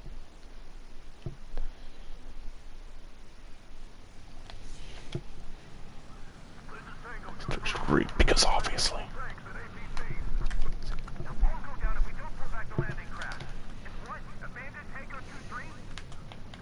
Something's not right. Tango 2-3, we don't have the firepower to assist you. You're on your own. Please, we need help. Wagtail is on the Ocean landing ship. What's going on? Hello, viewer. What did you say? Multiple boats inbound. Damn it. Prepare for anti-air combat. This is the AWACS Lancaster. The aircrafts in your area belong to the LRSS. Got me out.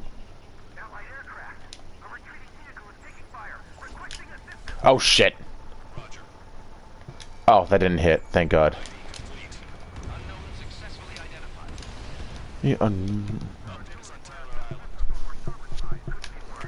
Our forces are scattered and on the run. You're on the run. We were waiting for retreating units here to carry them out to safety.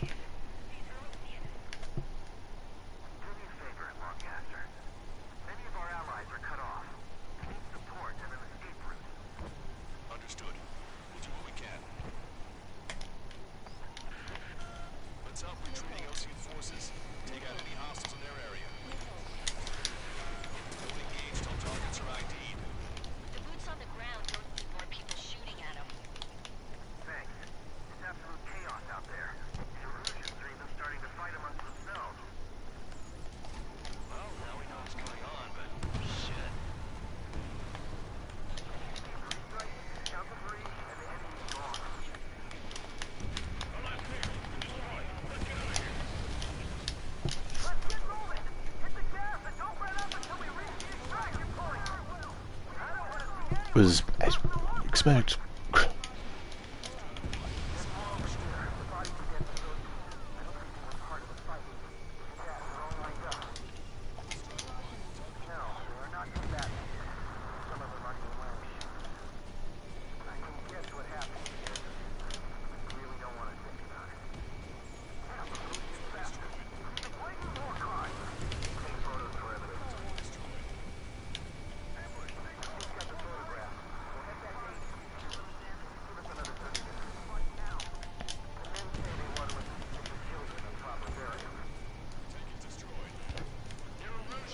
Jesus, they're firing at each other.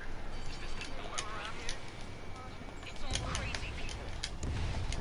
No pursuit you need. We just need to buy some time. Hold in the bay until operation meeting time. Pull them away from the mass driver. Our guys have got the enemy air support. What do we do now? Swim in the tank! Allied retreat looks good. We are in the middle of a mission to take back the mass driver. The supply ship at the munitions depot is highly combustible. I count 12 dead bodies. Taking fire from a Russian aircraft! Trigger, that was an ally. Identify Venator. The hell? They're killing your own men. We're moving out! Leave the dead behind! Never heard that dialogue before, actually. Oh, who cares?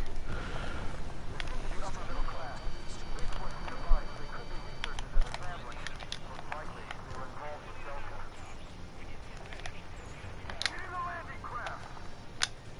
Many thanks, Longcaster. We don't have to leave our boys to die. Understood. It's the Osean military. Don't they know they're on the same side? We'll be firing at each other! This is AWACS Longcaster. We're uploading the latest ID data. Check your TAC terminal. Confirmed. The info is from an allied AWAC. Hold your fire! Roger. But where we supposedly lead? Who's to be followed? You guys got out alive. You have time to figure it out. An explosion inside! Let's do the countdown. Do the countdown! There's still one arsenal bird left. Shh.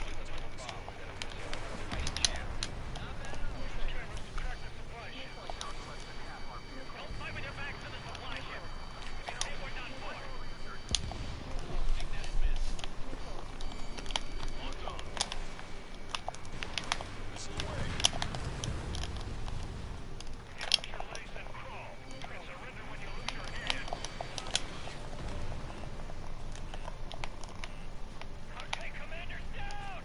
Taking fire! We're pinned down! Echo 13. All hostiles are down. Understood. This is our last chance. We'll see how far we can go.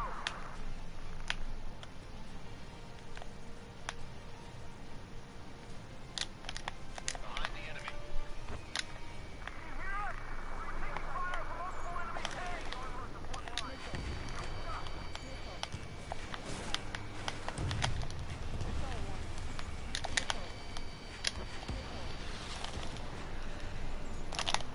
ID complete.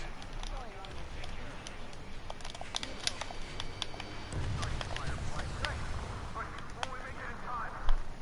The landing ship is waiting for you. Right. We leave the wounded. This will guarantee us a one-way ticket to hell. Pretty sure we're there already. Target's in machine gun range. Strider 1, you identified the unknown targets. Destroyed all of the targets. All bogies should be ID'd now. Mission complete. Wait, multiple bogies from the east. Their timing tells me they're not here to bring good news. We need to ID the bogies. Take them down if they're hostile. Understood.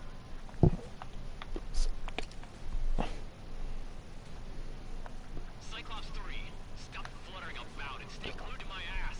I've heard that line before. Damn it. In this crazy mess, I've got plenty to pay attention to other than your dirty ass. This 10 out of 10 dialogue game.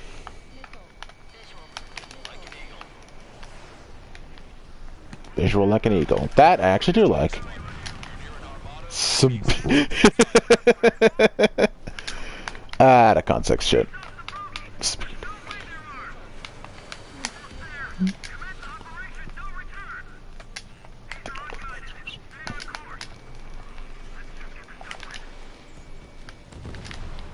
Identification complete. It's Erusian bombers and their escorts. Count's prophecy has come true. Take out all bombers. They'll flatten our allies. Plenty of civilian casualties as well. Precision bombing is impossible in these conditions. Maybe they know they can't. We're gonna drop them all.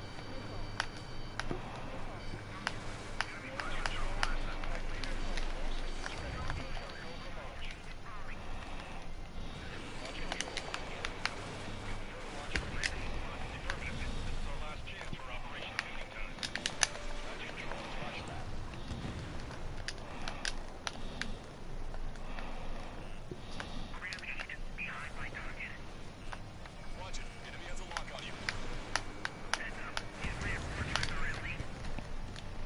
Only half the bombers remain. We can't let even one get away.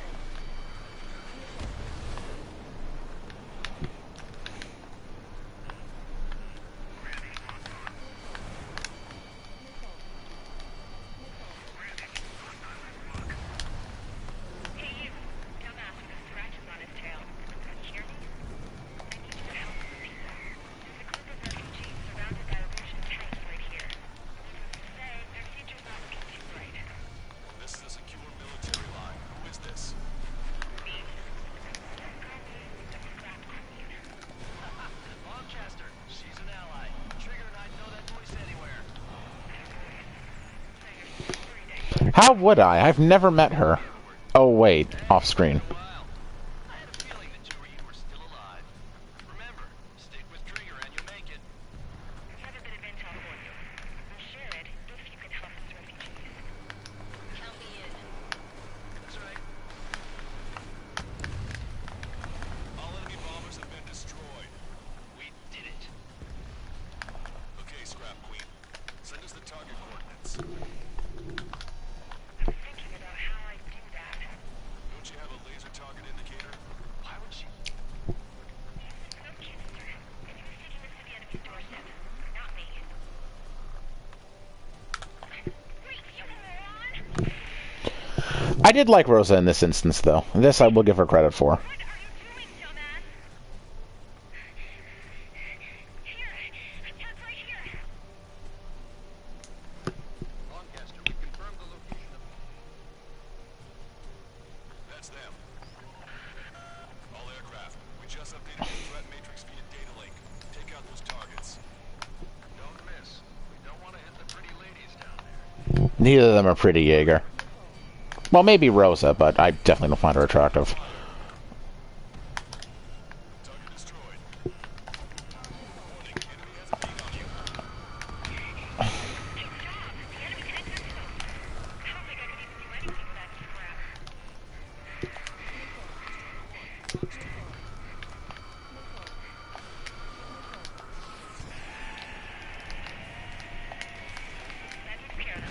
civilian casualties.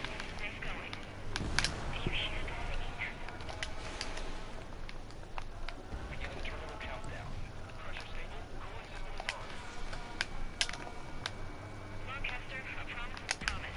Here's the intel. I heard it from an Erusian soldier that defected. The supply ships will be launched soon. Yeah, that is valuable information. That doesn't sound good. But can it be trusted?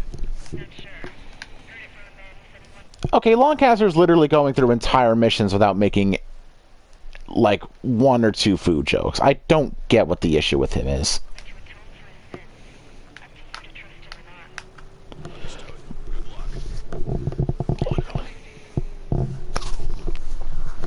10, 9, 8, 7, 6, 5, 4, 3, 2, 1. Launch. 1, 2, 3. Mass driver is accelerating.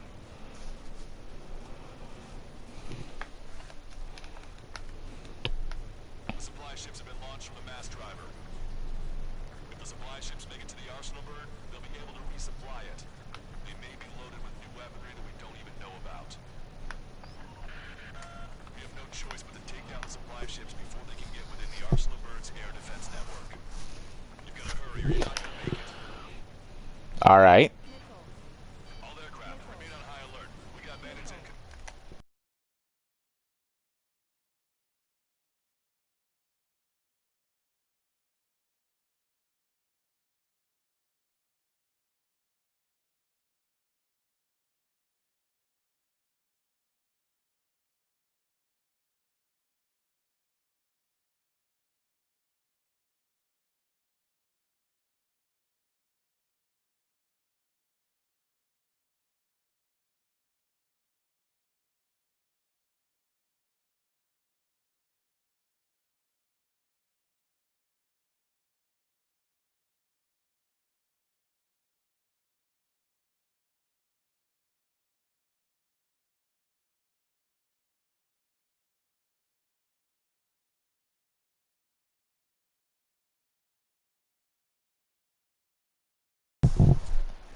Coming on radar.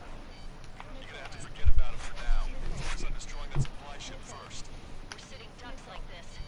Let the supply ship get too far away, we'll never be able to catch it. Victory is ours as long as the supply ship gets away. That sucker's hiding in the clouds. Trigger, don't let it get away.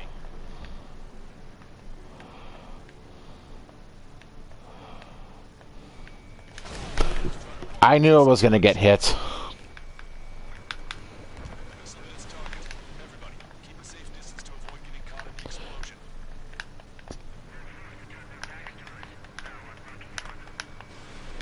90 seconds to the enemy's air defense network. Don't lose them! Did you see that explosion? Looks like that's one of them down. Remember, there are 2 supply ships out there. Hurry up and shoot the other one down. Which one first? Don't try to follow after the supply ship. Close the trigger. We've recalculated the remaining time. 60 seconds remain. 30 seconds remain. Why am I not locking on? This is... I can lock on at a further range than this game. Hope we all enjoyed the pretty fireworks. If this thing had any windows, we could have seen it for ourselves. Nice work, team.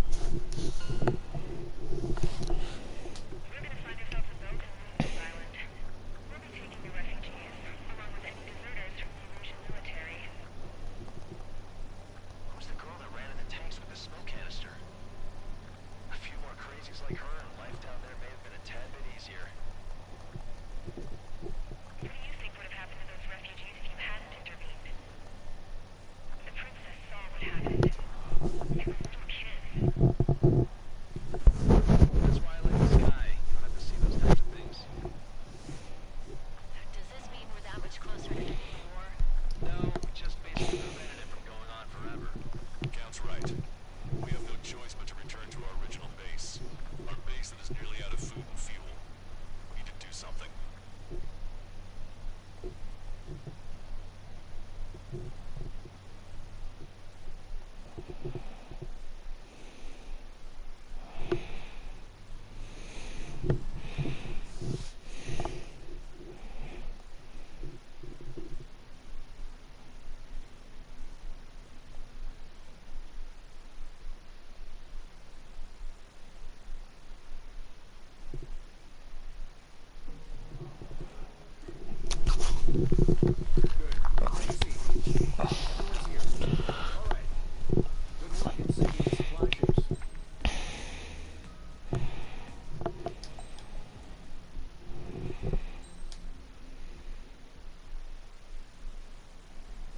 Nope. Alright. Gonna do the F-22 again. Don't know whether to do 8 AMs or XSDBs. Contact with HQ. It's not like this is an official mission.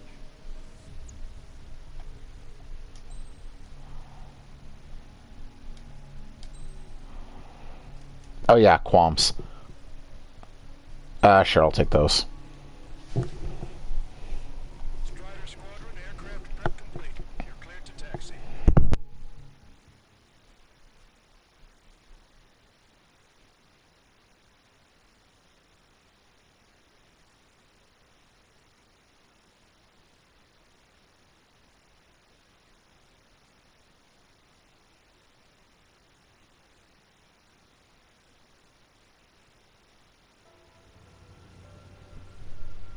Osean forces are in the region ahead. No allies. Right. No need to ID your target. We've set a number of priority targets. Anti-aircraft weaponry. Okay, team. To work. Unidentified aircraft. Not sure if friend or foe. Fire anyway. We don't have time to be wondering if they're friendly or not. So, capture this base and take the fuel and supplies. That's the plan, right, Trigger? You take if you want to live. That's how it was where I grew up. I was just double-checking mission orders, Hushin. Gee, that sounds like something we could have fleshed out, but no. There are more vehicles along the road. They don't appear to be military. Osean refugees. Must be fleeing since the conflict got worse. Unidentified aircraft. Identify at once or we'll open fire. What are you talking about? They already are firing on us. The enemy's confused. I know. We're all out of ammo.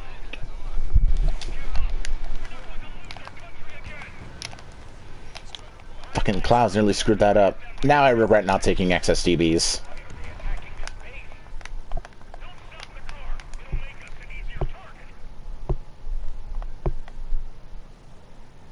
So what's this faction split in the Erusian military?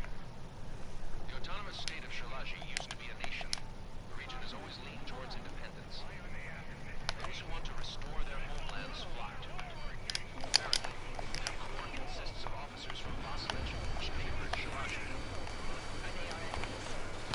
They're our enemy's enemy, not our friends.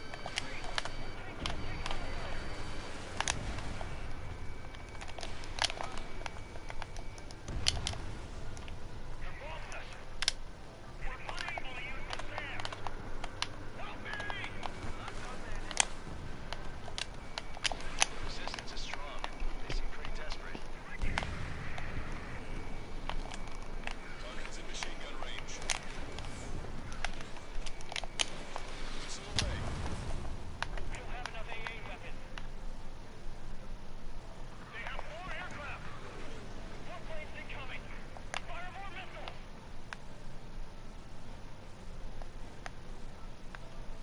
Coming up on the castle. Let's hurry up and capture this base so we can get its fuel and supplies. Shit. I feel like we're a group of burglars. Don't say that. This is for our survival. Yeah, I know. That's Shalaji Castle.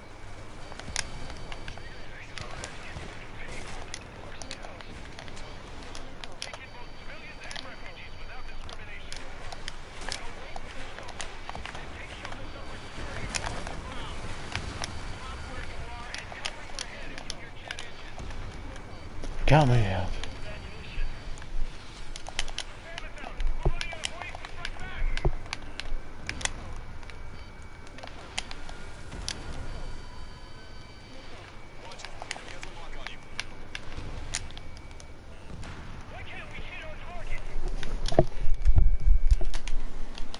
I was obviously way too slow, so I didn't get the YF-23 ace.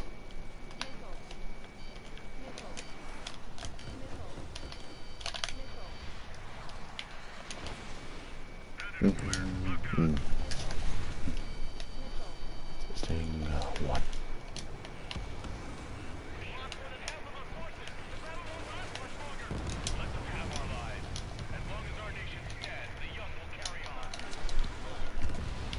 Roger.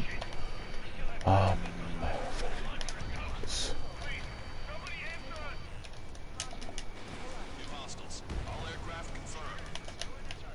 This town's of high cultural value. It's unfortunate we have to follow it. We do what we need to survive, right? Nothing I'll tell my son about. Cancel takeoff. Send squadron, stand by. Negative. This bounce moves we can get up there. What is the hope of restoration? Don't worry. As long as we accelerate inside the tunnel, they won't be able to shoot us down that easily. Their interceptors are in the air. All right. Getting to takeoff speed inside the tunnel is insane. Is it though? Soul Squadron, airborne. Shoot the invaders out of our skies. Good luck, Soul Squadron. Understood.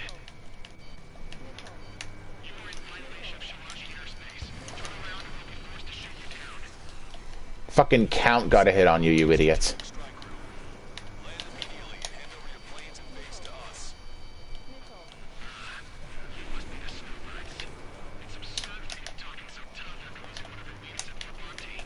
Your entire squadron got shot down except for Mr. X, who would have died had it not been for the satellites going down. I don't think you have any room to talk here, buddy.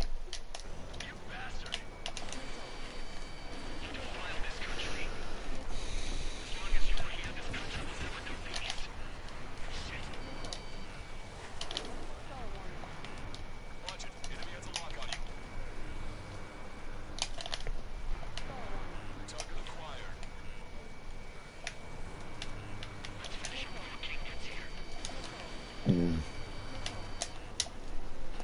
That's sad.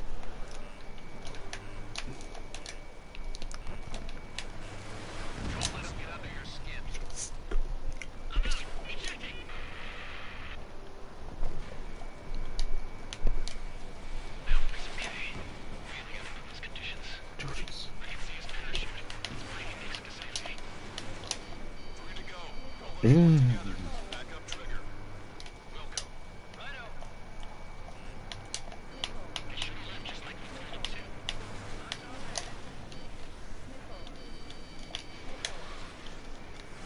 Blatantly scripted flight path. Enemy has a lock on you. There we go.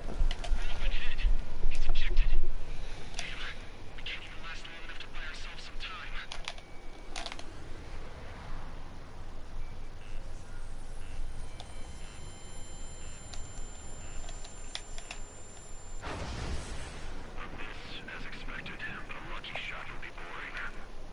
Some kind of energy weapon. No, it's a railgun. Strider 1, you have a bogey approaching at high speed. Bearing 090, straight from the east.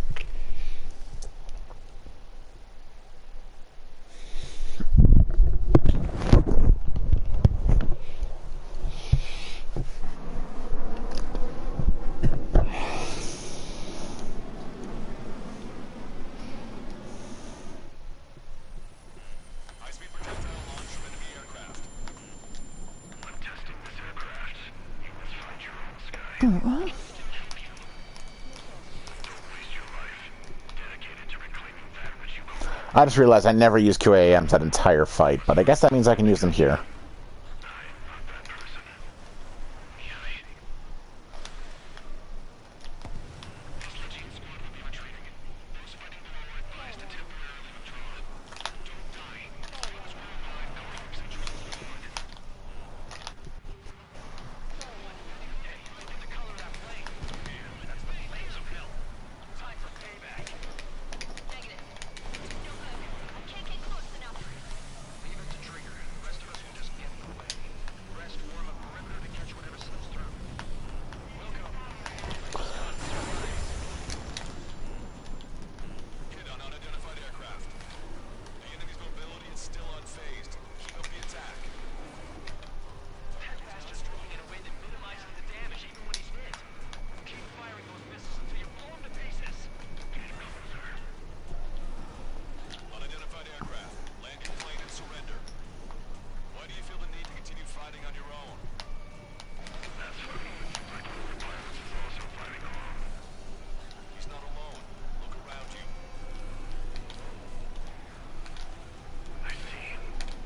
Perhaps it would have been best to entrust the future to pilots like that. Let me test him then to see if he's truly worthy.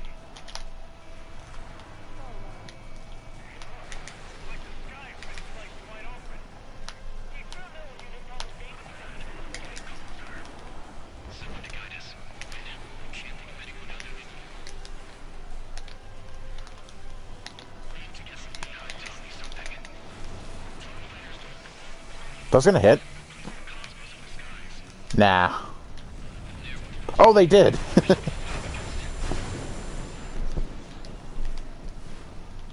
weapon is not enough to take down 3 straight. This aircraft is my body. If they are not enough, then I must put my soul into it. There are pilots like you in every generation, and I found every last one of them.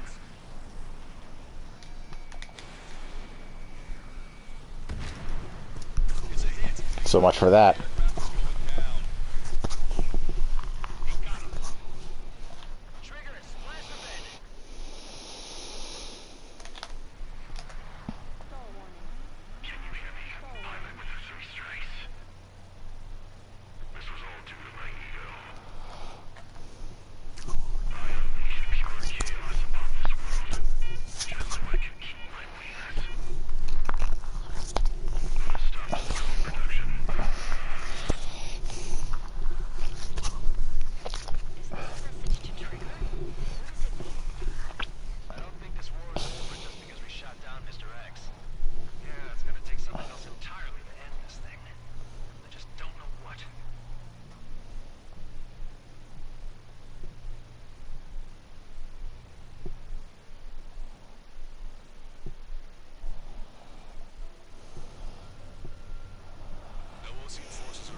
2 more missions left.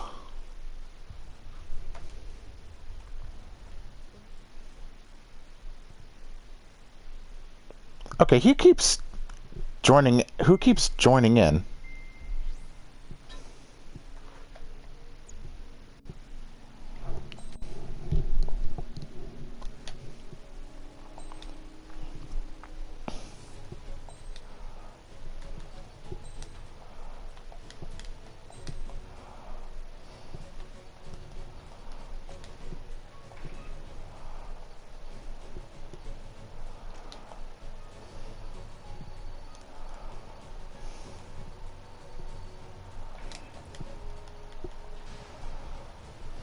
Strider Squadron, sortie ASAP.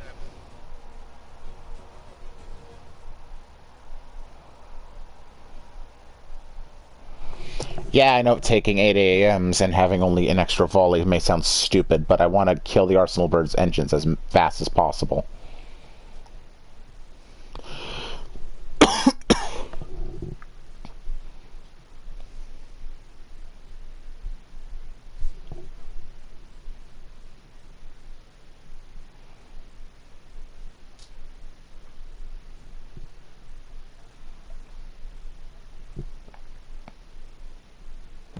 I need help. Don't let him have his more. Show him what the erosion and what fighter pilots are made of.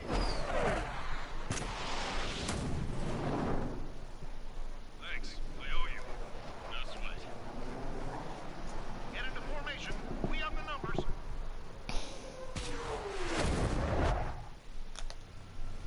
Well, if it isn't the LRSSG, Alright, let's do this. LRSSG, you will secure air superiority. There are Erusian aircraft in the coalition, so they have been ID'd as friendly via the data link. Just confirmed it. The Erusian government aircraft, including drones, will show up as hostiles. You two aces, I think it is time to show us what you've got. I'm just gonna get my friend into this chat real quick.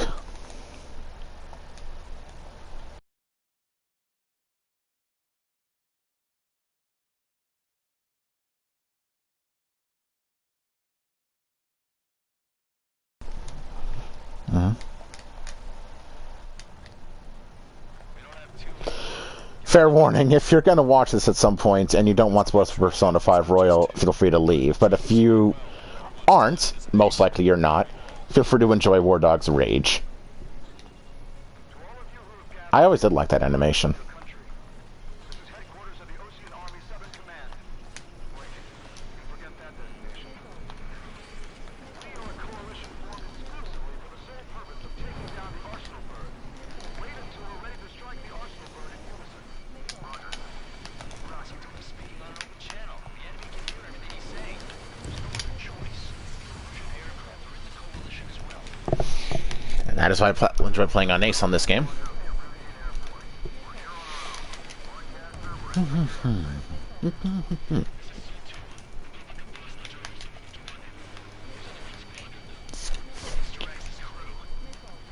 he's up. Engagement is forbidden. Don't worry, I know. Every bird we can call upon. Even if they were flying with the guy that killed Wiseman. Sailor squadrons are in their formations. They have manned aircraft with UAVs fully loaded. All this just to keep a war going. UAVs were sluggish once the leader went down. Charles took the leaders are slow as hell. The biggest one of theirs like 30. How many more do we need to take down? Shoot them down one at a time. They'll run out eventually.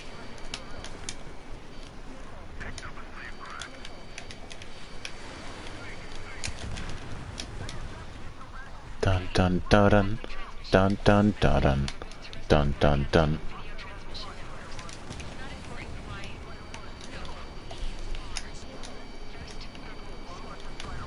Ow. Second, we want power to the drone factory cut in order to put a stop to the uproar and chaos that its products cause. And last, we want to bring an end to this. Oh shit, did I not put fire extinguisher on this thing? Let me tell you what's going on right now. Oh no, I didn't. I should have checked that. Refugees were brought their homes. No isolated incident. In spite of that, the war continues to rage overhead.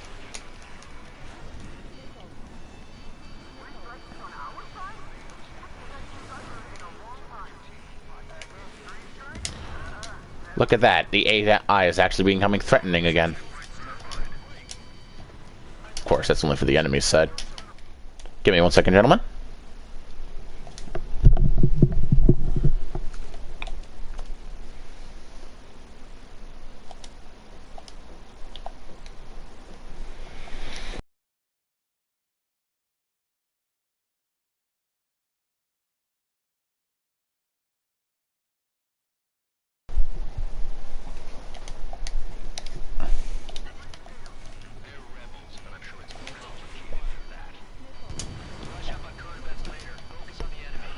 Copy that. Take a look. See that line continuing above the horizon? Keep moving in the sky as far as the eye can see. Not many people know this, but the space I could probably take like 2 more missiles. theory is radio waves cover exactly half the globe. We've jacked up signal in order to reach out to you. But now you've got me. This game's got me a little bit worried. Just get in here.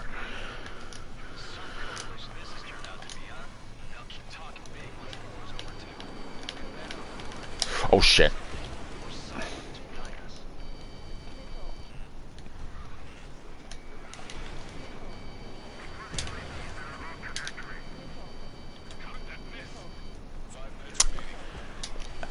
And that is why I wish you were in the voice chat when you first saw the end credits scene. Into certain regions. If you can access the server, consider yourself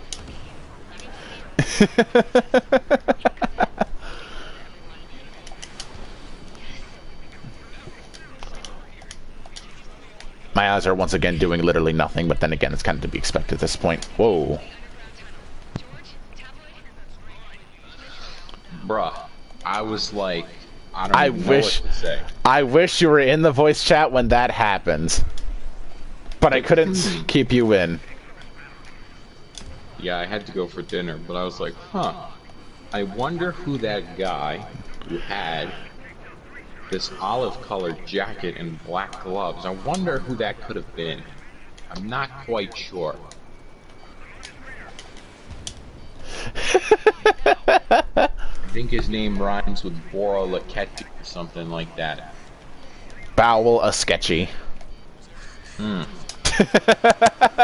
sketchy is definitely how I would describe him. I don't know how he's alive. I really don't. Yeah, well, Atlas didn't explain shit. So, you know, I want to know exactly how that all went down. But you never will. They're never going to explain it. Nope. Not as far as I'm concerned. So this is some kind of fan speculating thing. Oh, yes. I do have a question, though. If Akechi manages to somehow stay alive, even when literally reality is changing, and Maruki ended up pointing out that he could start a new life because he brought all the people that Akechi killed back to life, does that mean that Akechi's crimes have been wiped and he has like a clean slate now? I don't know, but what I want to know is he in Persona 5 Strikers? No, he is not.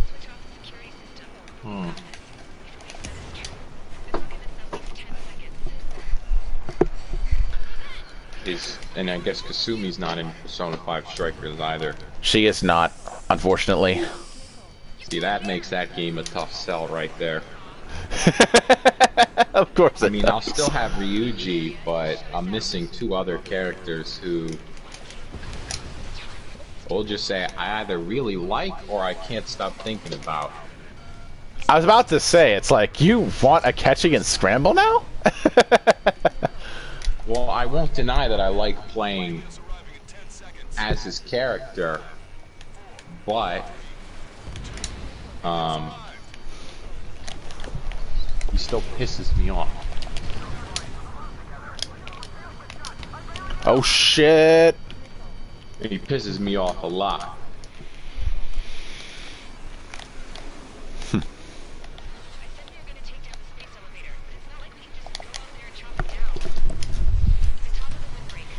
For the record, Sure oh, sorry. I'm not sure if I ever told you this, but you know, the first time the very first time that I played Persona 5, my first playthrough, you know, when I got to play as a catch, I was like, oh wow, this is actually really cool. And then of course I later learned that they fucked up the story, so then obviously I wasn't so happy about it. But that initial thing, I was like, oh, this is cool. I get to play as, like, the guy who's hunting me down. And then, like I said, Alice messed it up, so. But I certainly enjoyed playing using Kasumi's character, even though she did kind of annoy me at the beginning of the first, or the third semester, rather. Awakechi and I had to kind of talk some fucking sense into her. Even though she was tricked by... She was being manipulated. I can't entirely blame her because, one, she snapped out of it. Two, she was being manipulated by Maruki. It's basically akin to telling, like, a schizophrenic, like, yes, like, the radio is talking to you. Like, yes, it is. Like, you should be someone else if that's who you think you can. That's a very good example, and that's incredibly dangerous. Yeah, so I can't blame her, but I was like, she was being a little bit obtuse, like, but I wasn't expecting that at all. I was like, well, shit. Honestly, I liked it, though. I like how she, you know, grew up. Well, there was a little bit of that minor spoiler in there where it was like, I was like, who is this Sumire person? And you're like, it's it was just a nickname name she just takes. It's a it's a nickname for her. I was like, well, I didn't realize she was actually not Kasumi. Well, I managed to cover up that spoiler well enough, I'd say. Yeah, although I was like, this is a bit funny. Okay. I know you said you liked Black Ops Cold War, the beta. I figured I'd let you know that the multiplayer is free until December 24th. Ooh, thank you. I'll be sure to give it a try. I can only play on Nuketown. The rest of the maps suck. And the skill-based matchmaking is thick as hell, dude. Oh, great. Like, there's so many drop shot and, like, sweaty ass dudes. Like, at this point, I just say I don't play for KD anymore. I just play for wins, which may not even help the skill-based matchmaking, because they're like, wow, this guy's winning every freaking game.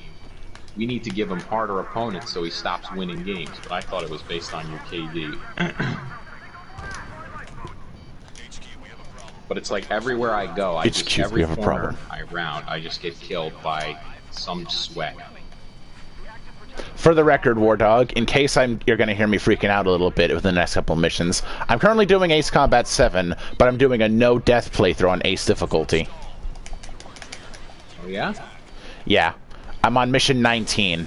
I'm 2 missions away from being able to beat this game without dying. I'm so close. But I just noticed I took my F-22, and I didn't bring fire extinguisher, and I'm at 60% damage, so I'm about 2 missiles away. So I just want to keep myself calm.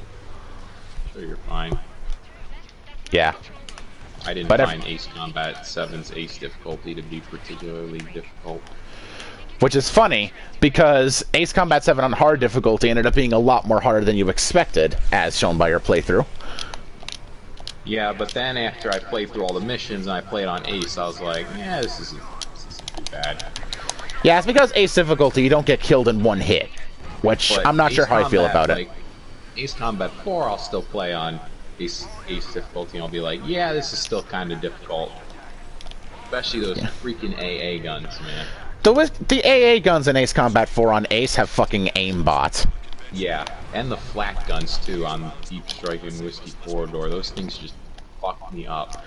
The other really annoying thing about AA guns in Ace Combat 4 are, especially in Whiskey Corridor, like, you can't repair yourself when you go to the return line on Ace difficulty. And Whiskey Corridor is a 20-minute mission with a ton of AA guns, so they'll slowly chip you out as time goes on.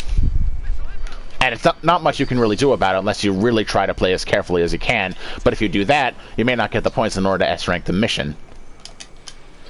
AA guns in Whiskey Corridor are more threatening than missiles.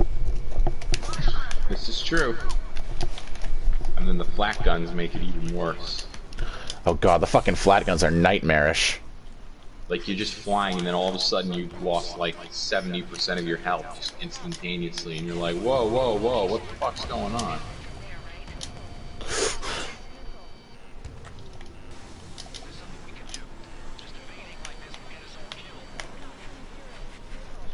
60% and no flares. I just gotta chill around as much as I can. I also realized on hard mode that, like, Ace Combat 7 was not like the playground I was used to. There's some sort of gimmick to every mission that you gotta follow if you wanna. Yeah. And a type of builds you've got to refer to your plane for. Yeah, like I was trying to take an F4 on freaking missions I could not take an F4 on. It doesn't work that way anymore.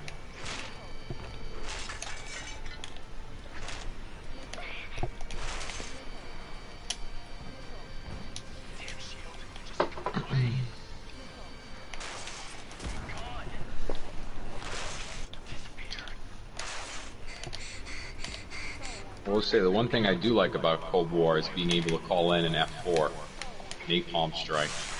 Yeah. It's a shame that the Napalm Bomb special weapon is garbage in actual Ace Combat. Against any target that's like not a fuel tank, like it doesn't kill anything. Like it's so pathetically weak. Yeah. Because, well, I don't think it was designed to destroy freaking ground installations with napalm, unless, you know, this is Japan in 1945, where everything's made out of wood. Oh, that's bad. I mean, it's true. You know, like. No, I know. I'm not saying you're wrong.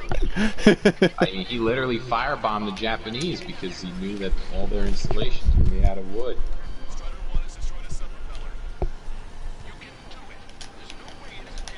Not saying that's a good thing, but it was a thing. Yeah, I know. He even said, if the U.S. didn't win the war, he would have been tried for war crimes because it was that bad.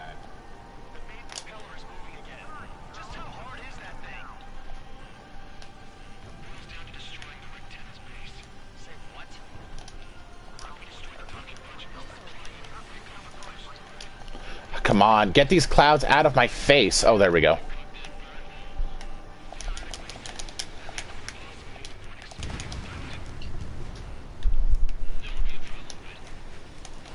My God, the sentry gun is so weak in this game. I hate it. I usually love sentry guns in Call of Duty, but it literally takes like a grenade and then it dies. Shoot, shoot, shoot. There we go.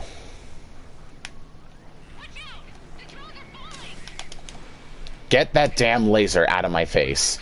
Thank you.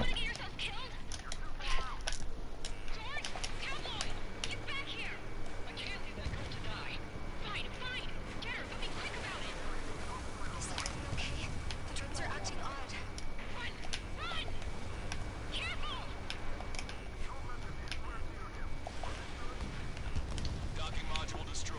That's 2 of them. Don't let yourself be distracted. Just focus on what you need to do.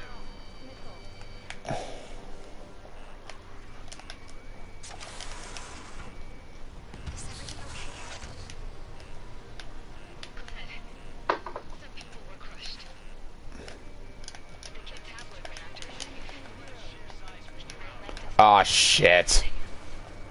I ran out of missiles. Is he safe? George and the girl were saved. They were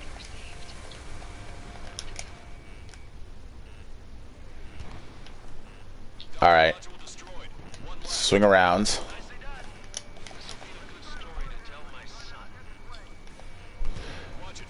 The missiles can't even do that right, seriously.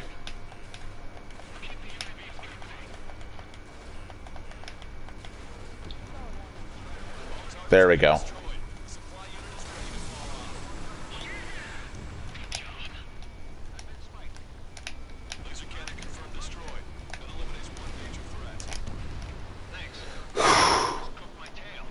Alright.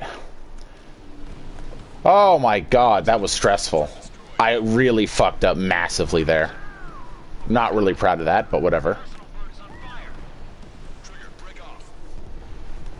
Win's a win. Yeah, win's a win. And I got one more mission left to do. After I beat the next mission, I'll officially beat Ace Combat 7 on Ace without dying. No DLC? Not counting the DLC. I may do the DLC missions after I beat the main campaign, but I wasn't going to do the DLC in between because, well, they're not part of the main game, you know? Suppose. If I do beat this last mission, I will probably do the DLC, though. If I die here, though, then no. Give up. Alright. Wow. First thing I need to do the moment I get back into the hangar is I gotta fix this thing's build, because I fucked up when I built this thing really badly. Most of my usual parts are not on it. Wow, I literally put my sentry gun down and it gets destroyed the next second. That is so dumb. I'm gonna stop using this piece of garbage. Garbage. It's fucking terrible, dude. I mean, it's awful. It literally cannot take any fucking hits. I freaking love using the sentry gun because it's so good for locking down an area normally. Not in this game, though. Are those the drones we saw at that factory? I'm coming down. See you in the Look at this, though. This hardpoint game. 233 to 234. That's how sweaty it is right now. Enemy on my 6. Those guys are bad news. Trigger, boss, do something. Strider 2, missile inbound. Well, we lost, but whatever. Time for that. Avril, they're headed this way. Get the refugees to safety now. Strider 2, you're hit. Are you alright? Still breathing. I won't be flying much longer though. There's an OC carrier a few kilometers to the west. Apparently there's something going on. The Great Conjunction. Haven't heard of that. First occurrence of Jupiter and Saturn being so close since 1226. Oh yeah, I forgot about that. Something about their gravitational pull. This is the first time they've been this close to each other since that time. We get to experience it. Yeah, we get to experience it, and chances are this is going to be the first time in our this is probably going to be the first and only time in our lifetime we'll be able to see it, and most of our kids are not going to be able to see it either. So I say take it in stride, man. Anyway, this one person keeps coming in and out of my stream, and I can't tell who it is. It might just be somebody checking on me just to see how far I'm going. Yeah, you got a fan. Pretty sure it's just Killer or Casey checking in on me. Yes, I was gonna say it's probably Killer. Yeah. The Sounds funny like thing is, this is the reason I'm actually doing this challenge, is because Killer and Sparta are both doing challenges to see how far they can get into a game without dying. Sparta was doing Devil May Cry 5 and he had 3 set lives and he didn't get that far into the game. Killer was trying to do a no-death run on Ace Combat 4 and 0 on Ace difficulty. On 4, he died on Farbanti to an active. On 0, he died to the Espada team. Espada team? The 2 Sapin planes that guard the Hraesvelgr, the big aerial fortress. Yeah, I don't remember them being super difficult. All I remember is them being so annoying because you get into a circle jerk with them. That dude in the fucking Draken, Espada 1. Yeah, I don't know how he maneuvers that hard. To pull that off, but, you know, whatever. It's Ace Combat. And it's not like we can't do it ourselves, to be honest. No, but I found it kind of annoying just how circle jerky that fight always got. Because he just manages to continue just without any loss of, like, you know, aerial energy, just continue to freaking stay behind me the whole freaking time. Like, no matter how I try and maneuver. Because in the PS2 Ace Combat games, I do this kind of like corkscrew thing when I get stuck in a circle jerk where I'll turn really hard, like, downward, and then that normally, like, confuses the AI. And I'll get him off my back, but for, like, him, it just didn't work. It just, like, doesn't work. I don't know. Some were fighters that were going to be delivered to bases in occupied territory. It was was hit before it could complete the mission. Oh, didn't want to reload there. Jackpot. The hangars were loaded with goodies. Those scrap beans got work to do.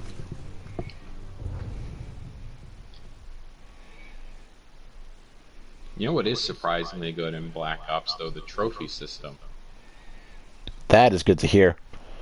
Have you played the campaign, by the way? I haven't played this campaign. Only the multiplayer's free. Oh, you don't have the actual game, you just play the multiplayer, okay. Yeah. But the trophy system blocks like 5 different projectiles before it dies. Like it's quite helpful for hardpoint. I may consider getting it and playing it with Scott later because him and I both enjoyed the beta a lot. What's up with it, Tom? Good afternoon. Oh yeah, you guys like the beta? Yeah, I really enjoyed the beta. Yeah, I honestly, the only reason who knows? I may have liked the beta because I was actually doing well. I got it a pretty solid kill streak at one point, and I even recorded it. But I'm not going to post it. See, this game would be great if it didn't have skill-based matchmaking. It's like the guns and everything sound pretty good. Here's the thing: It's fun. the beta did not have skill-based matchmaking. You sure about that? Because I remember it getting pretty sweaty. I thought you didn't. I thought you didn't play the beta, but no, I never. Or I played the alpha. I'm sorry. I didn't play the beta. I played the alpha. Oh. And the alpha was like, I was like, wow, this is super sweaty. Like, I am not having any fun with this game. And All if right. I don't have fun with the game, I won't play it. All right, wish me luck on this because this is the final mission before I beat the game without dying. It's against the 2 Ravens. All right. Yes, Hugin and Munin. The 2 Ravens of Yggdrasil.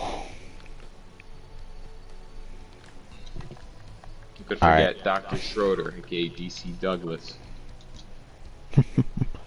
Main structural frame, anti-stealth radar. They were such enthralling creatures.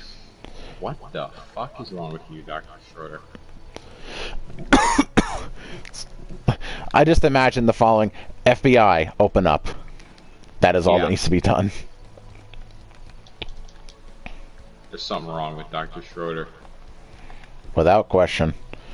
Alright, I'm gonna do takeoff weight augmentation and just adjust the QAMs. Outside of that, let me just double check my parts again. I'm gonna do the Mobius skin as well, because who the hell else? Yeah, Mobius ECU 1, flap 1, maneuverability 1, fire extinguisher, Queen's custom, takeoff weight, anti-stealth, main structural frame, just in case I mess up in the tunnel and I don't want to crash. Look at that, my sentry gun is dead again. Who would have thought? I need to get rid of it. Alright, this is the final mission. Good luck, AJ. I'll probably need it, because the tunnel... I'm not worried about the 2 drones, I'm worried about the tunnel. Well, you don't die in the tunnel. I always just can't kill the drones in time. I don't know if that counts. Maybe just because I'm bad at Ace Combat 7. Well, that would count as a failure for me, but I've never had that issue. I will occasionally get blindsided by one of the drones and they'll hit me with PLSL and missiles at the same time. Well, that and TLS, and then I'll just die randomly. But outside of that, I never really had that issue. Can I use this? Hey, can you hear me? Jesus, this guy just killed the entire team with a napalm strike. I even buffed up the canopy for a nice shine, so you can really see the sky.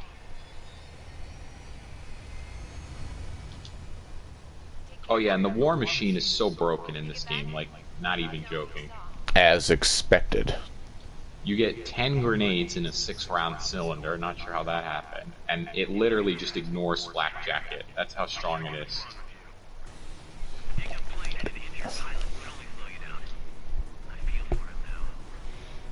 Okay, this one viewer is really starting to make me question. Is this person a bot? Is it a bot? It might be a bot, honestly. They keep coming in and out of the stream.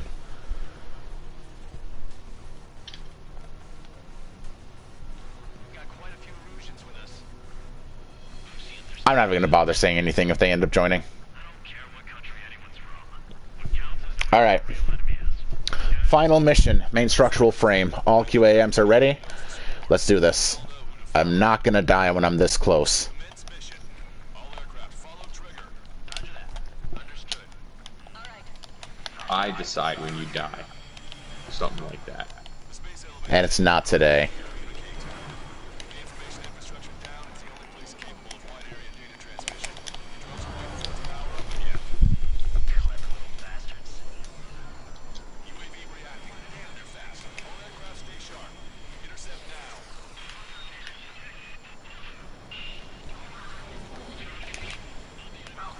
I am an objective playing beast. That's all I am. Who cares? About Hugin is down.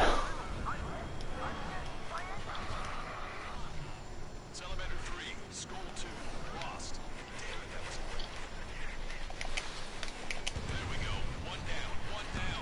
Target is losing altitude rapidly. Zone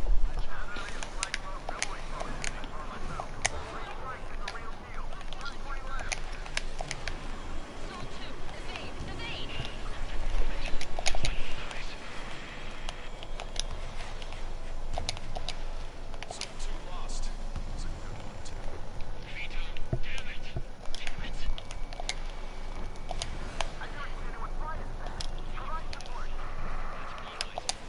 Friendly lost. Another confirmed down.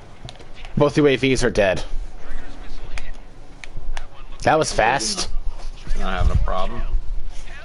Yeah, both drones are dead in like 2 minutes. That was way faster than expected. As expected of Mobius 1.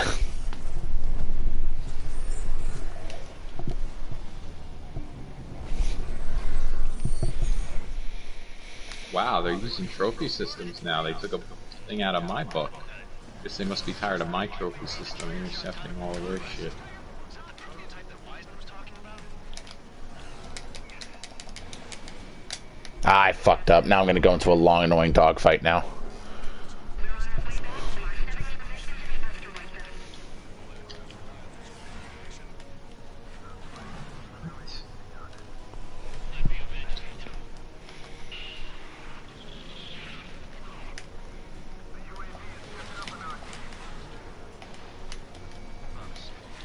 Is it just me, or is that thing trying to read Trigger's reaction? When I get home, I'll talk to my son about the maintenance mission.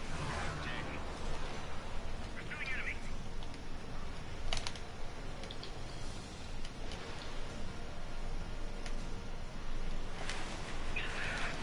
On the enemy's radar. One target left. We can do this.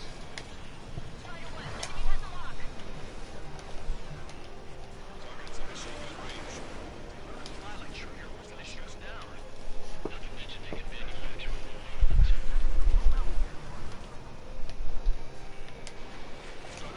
Fox 2. Oh, they're using trophy systems now. They decided to get smart. Can't bombard them with Simtex grenades anymore. UAV is down. Radar signal is lost. Step out the most intense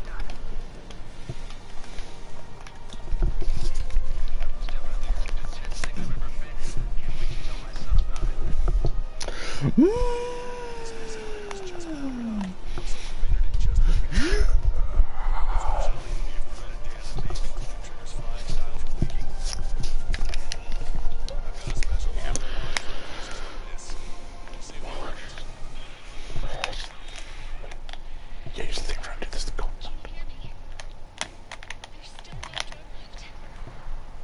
the hell is that? More importantly, I thought Trigger destroyed all the drones. Yes, easily. Well, I then you can. She's right. Do it. I just. The UAV is alive and kicking.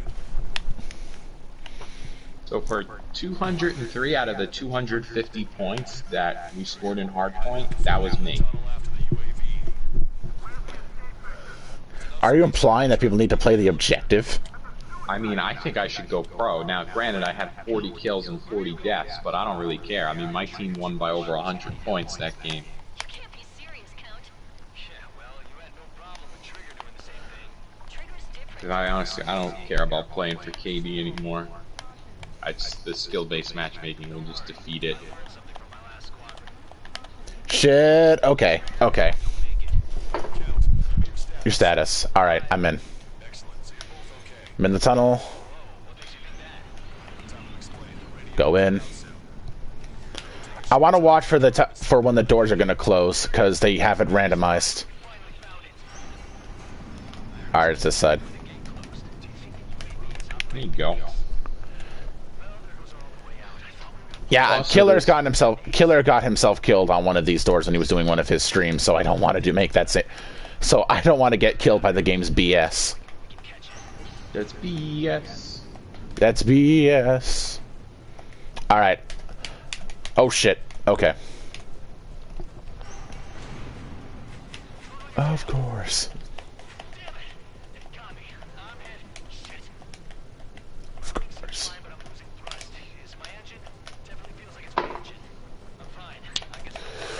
All right, let's go.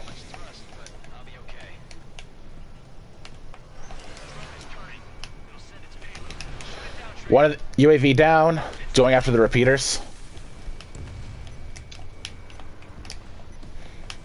That's one. No. And hold up. That's two. All right, all repeaters are down. All right.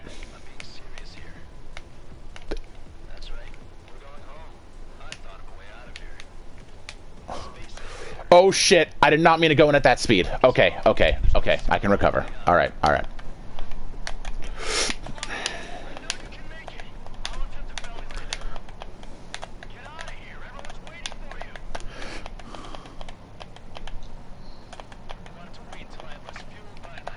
Oh shit. Oh my god. Go, go, go, go, go. I made it. Good job. Ace Combat 7, Ace difficulty, didn't die once. And I S-ranked every mission except for the last two. Mobius 1, mission successful.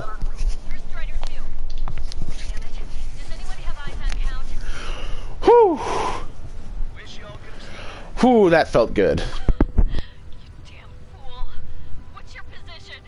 Too bad there's no trophy for something like that. I guess it's my fate to watch from down below. Yeah, well, we're all in the same boat there. Yeah, well, I guess we are. We're sending help. Give us your coordinates. Directly under the space elevator. Yeah, I can tell the skill-based matchmaking is working because these guys are so much more sweaty than the last group of guys I played. Probably because I freaking had the highest score per minute in the entire lobby. Yeah, we're losing by 20 now. Look at these guys sliding and jump shotting everywhere. Wait, what was that transmission? Alright, trophy system, yes please. Of the spaceship Pilgrim 1. The ocean of stars in our galaxy is finally within our reach. To the pilot who generously gave this spaceship a place to dock, we are forever grateful. The universe lies ahead of us. Oh my god, why are you not in the hard point? Why are you camping in a truck? Like, seriously. Oh my god, my teammate is such an idiot. Today was the day, the moment of her return. Yeah, walk in front of my Semtex. Who gave us all a future.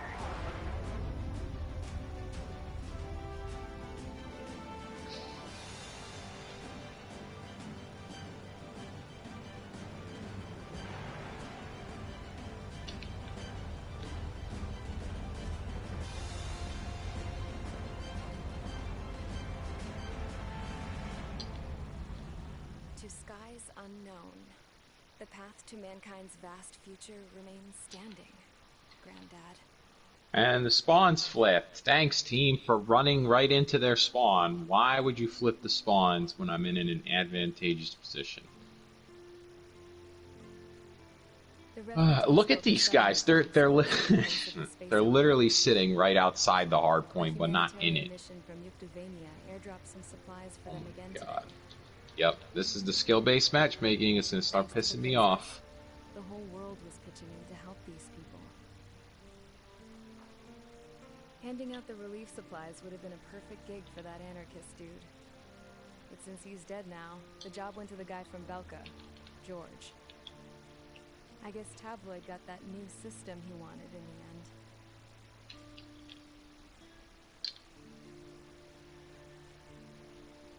end. Mihai's granddaughters are helping out too.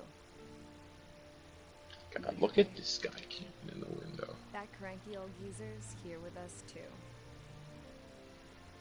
I never wanted to create anything, and now here I am, clinging to life.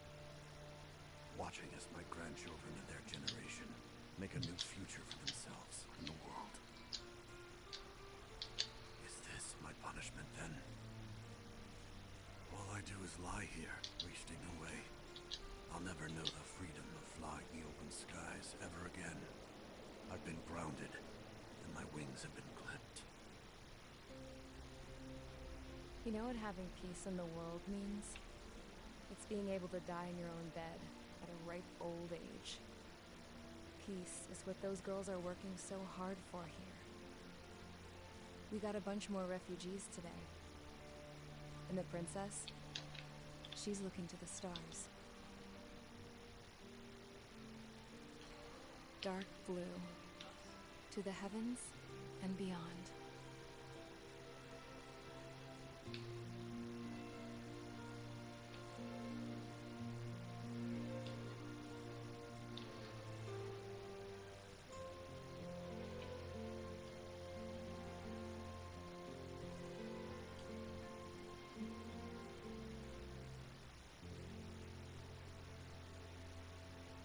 Can you hear me?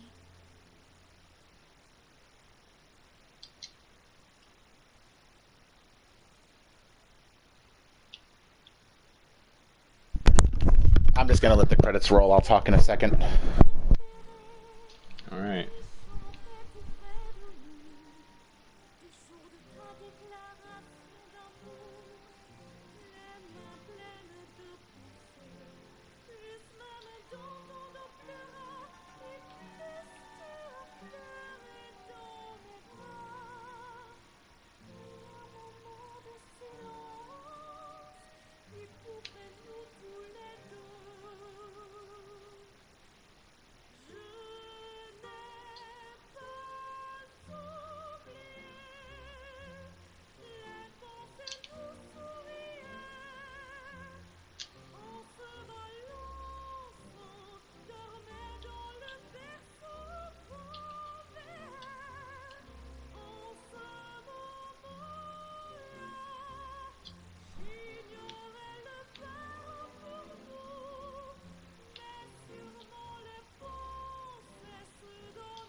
Mission accomplished, gentlemen. Next is going to be either Ace Combat 5 or Project Nimbus, but I'll probably get to both, depending on how well they go.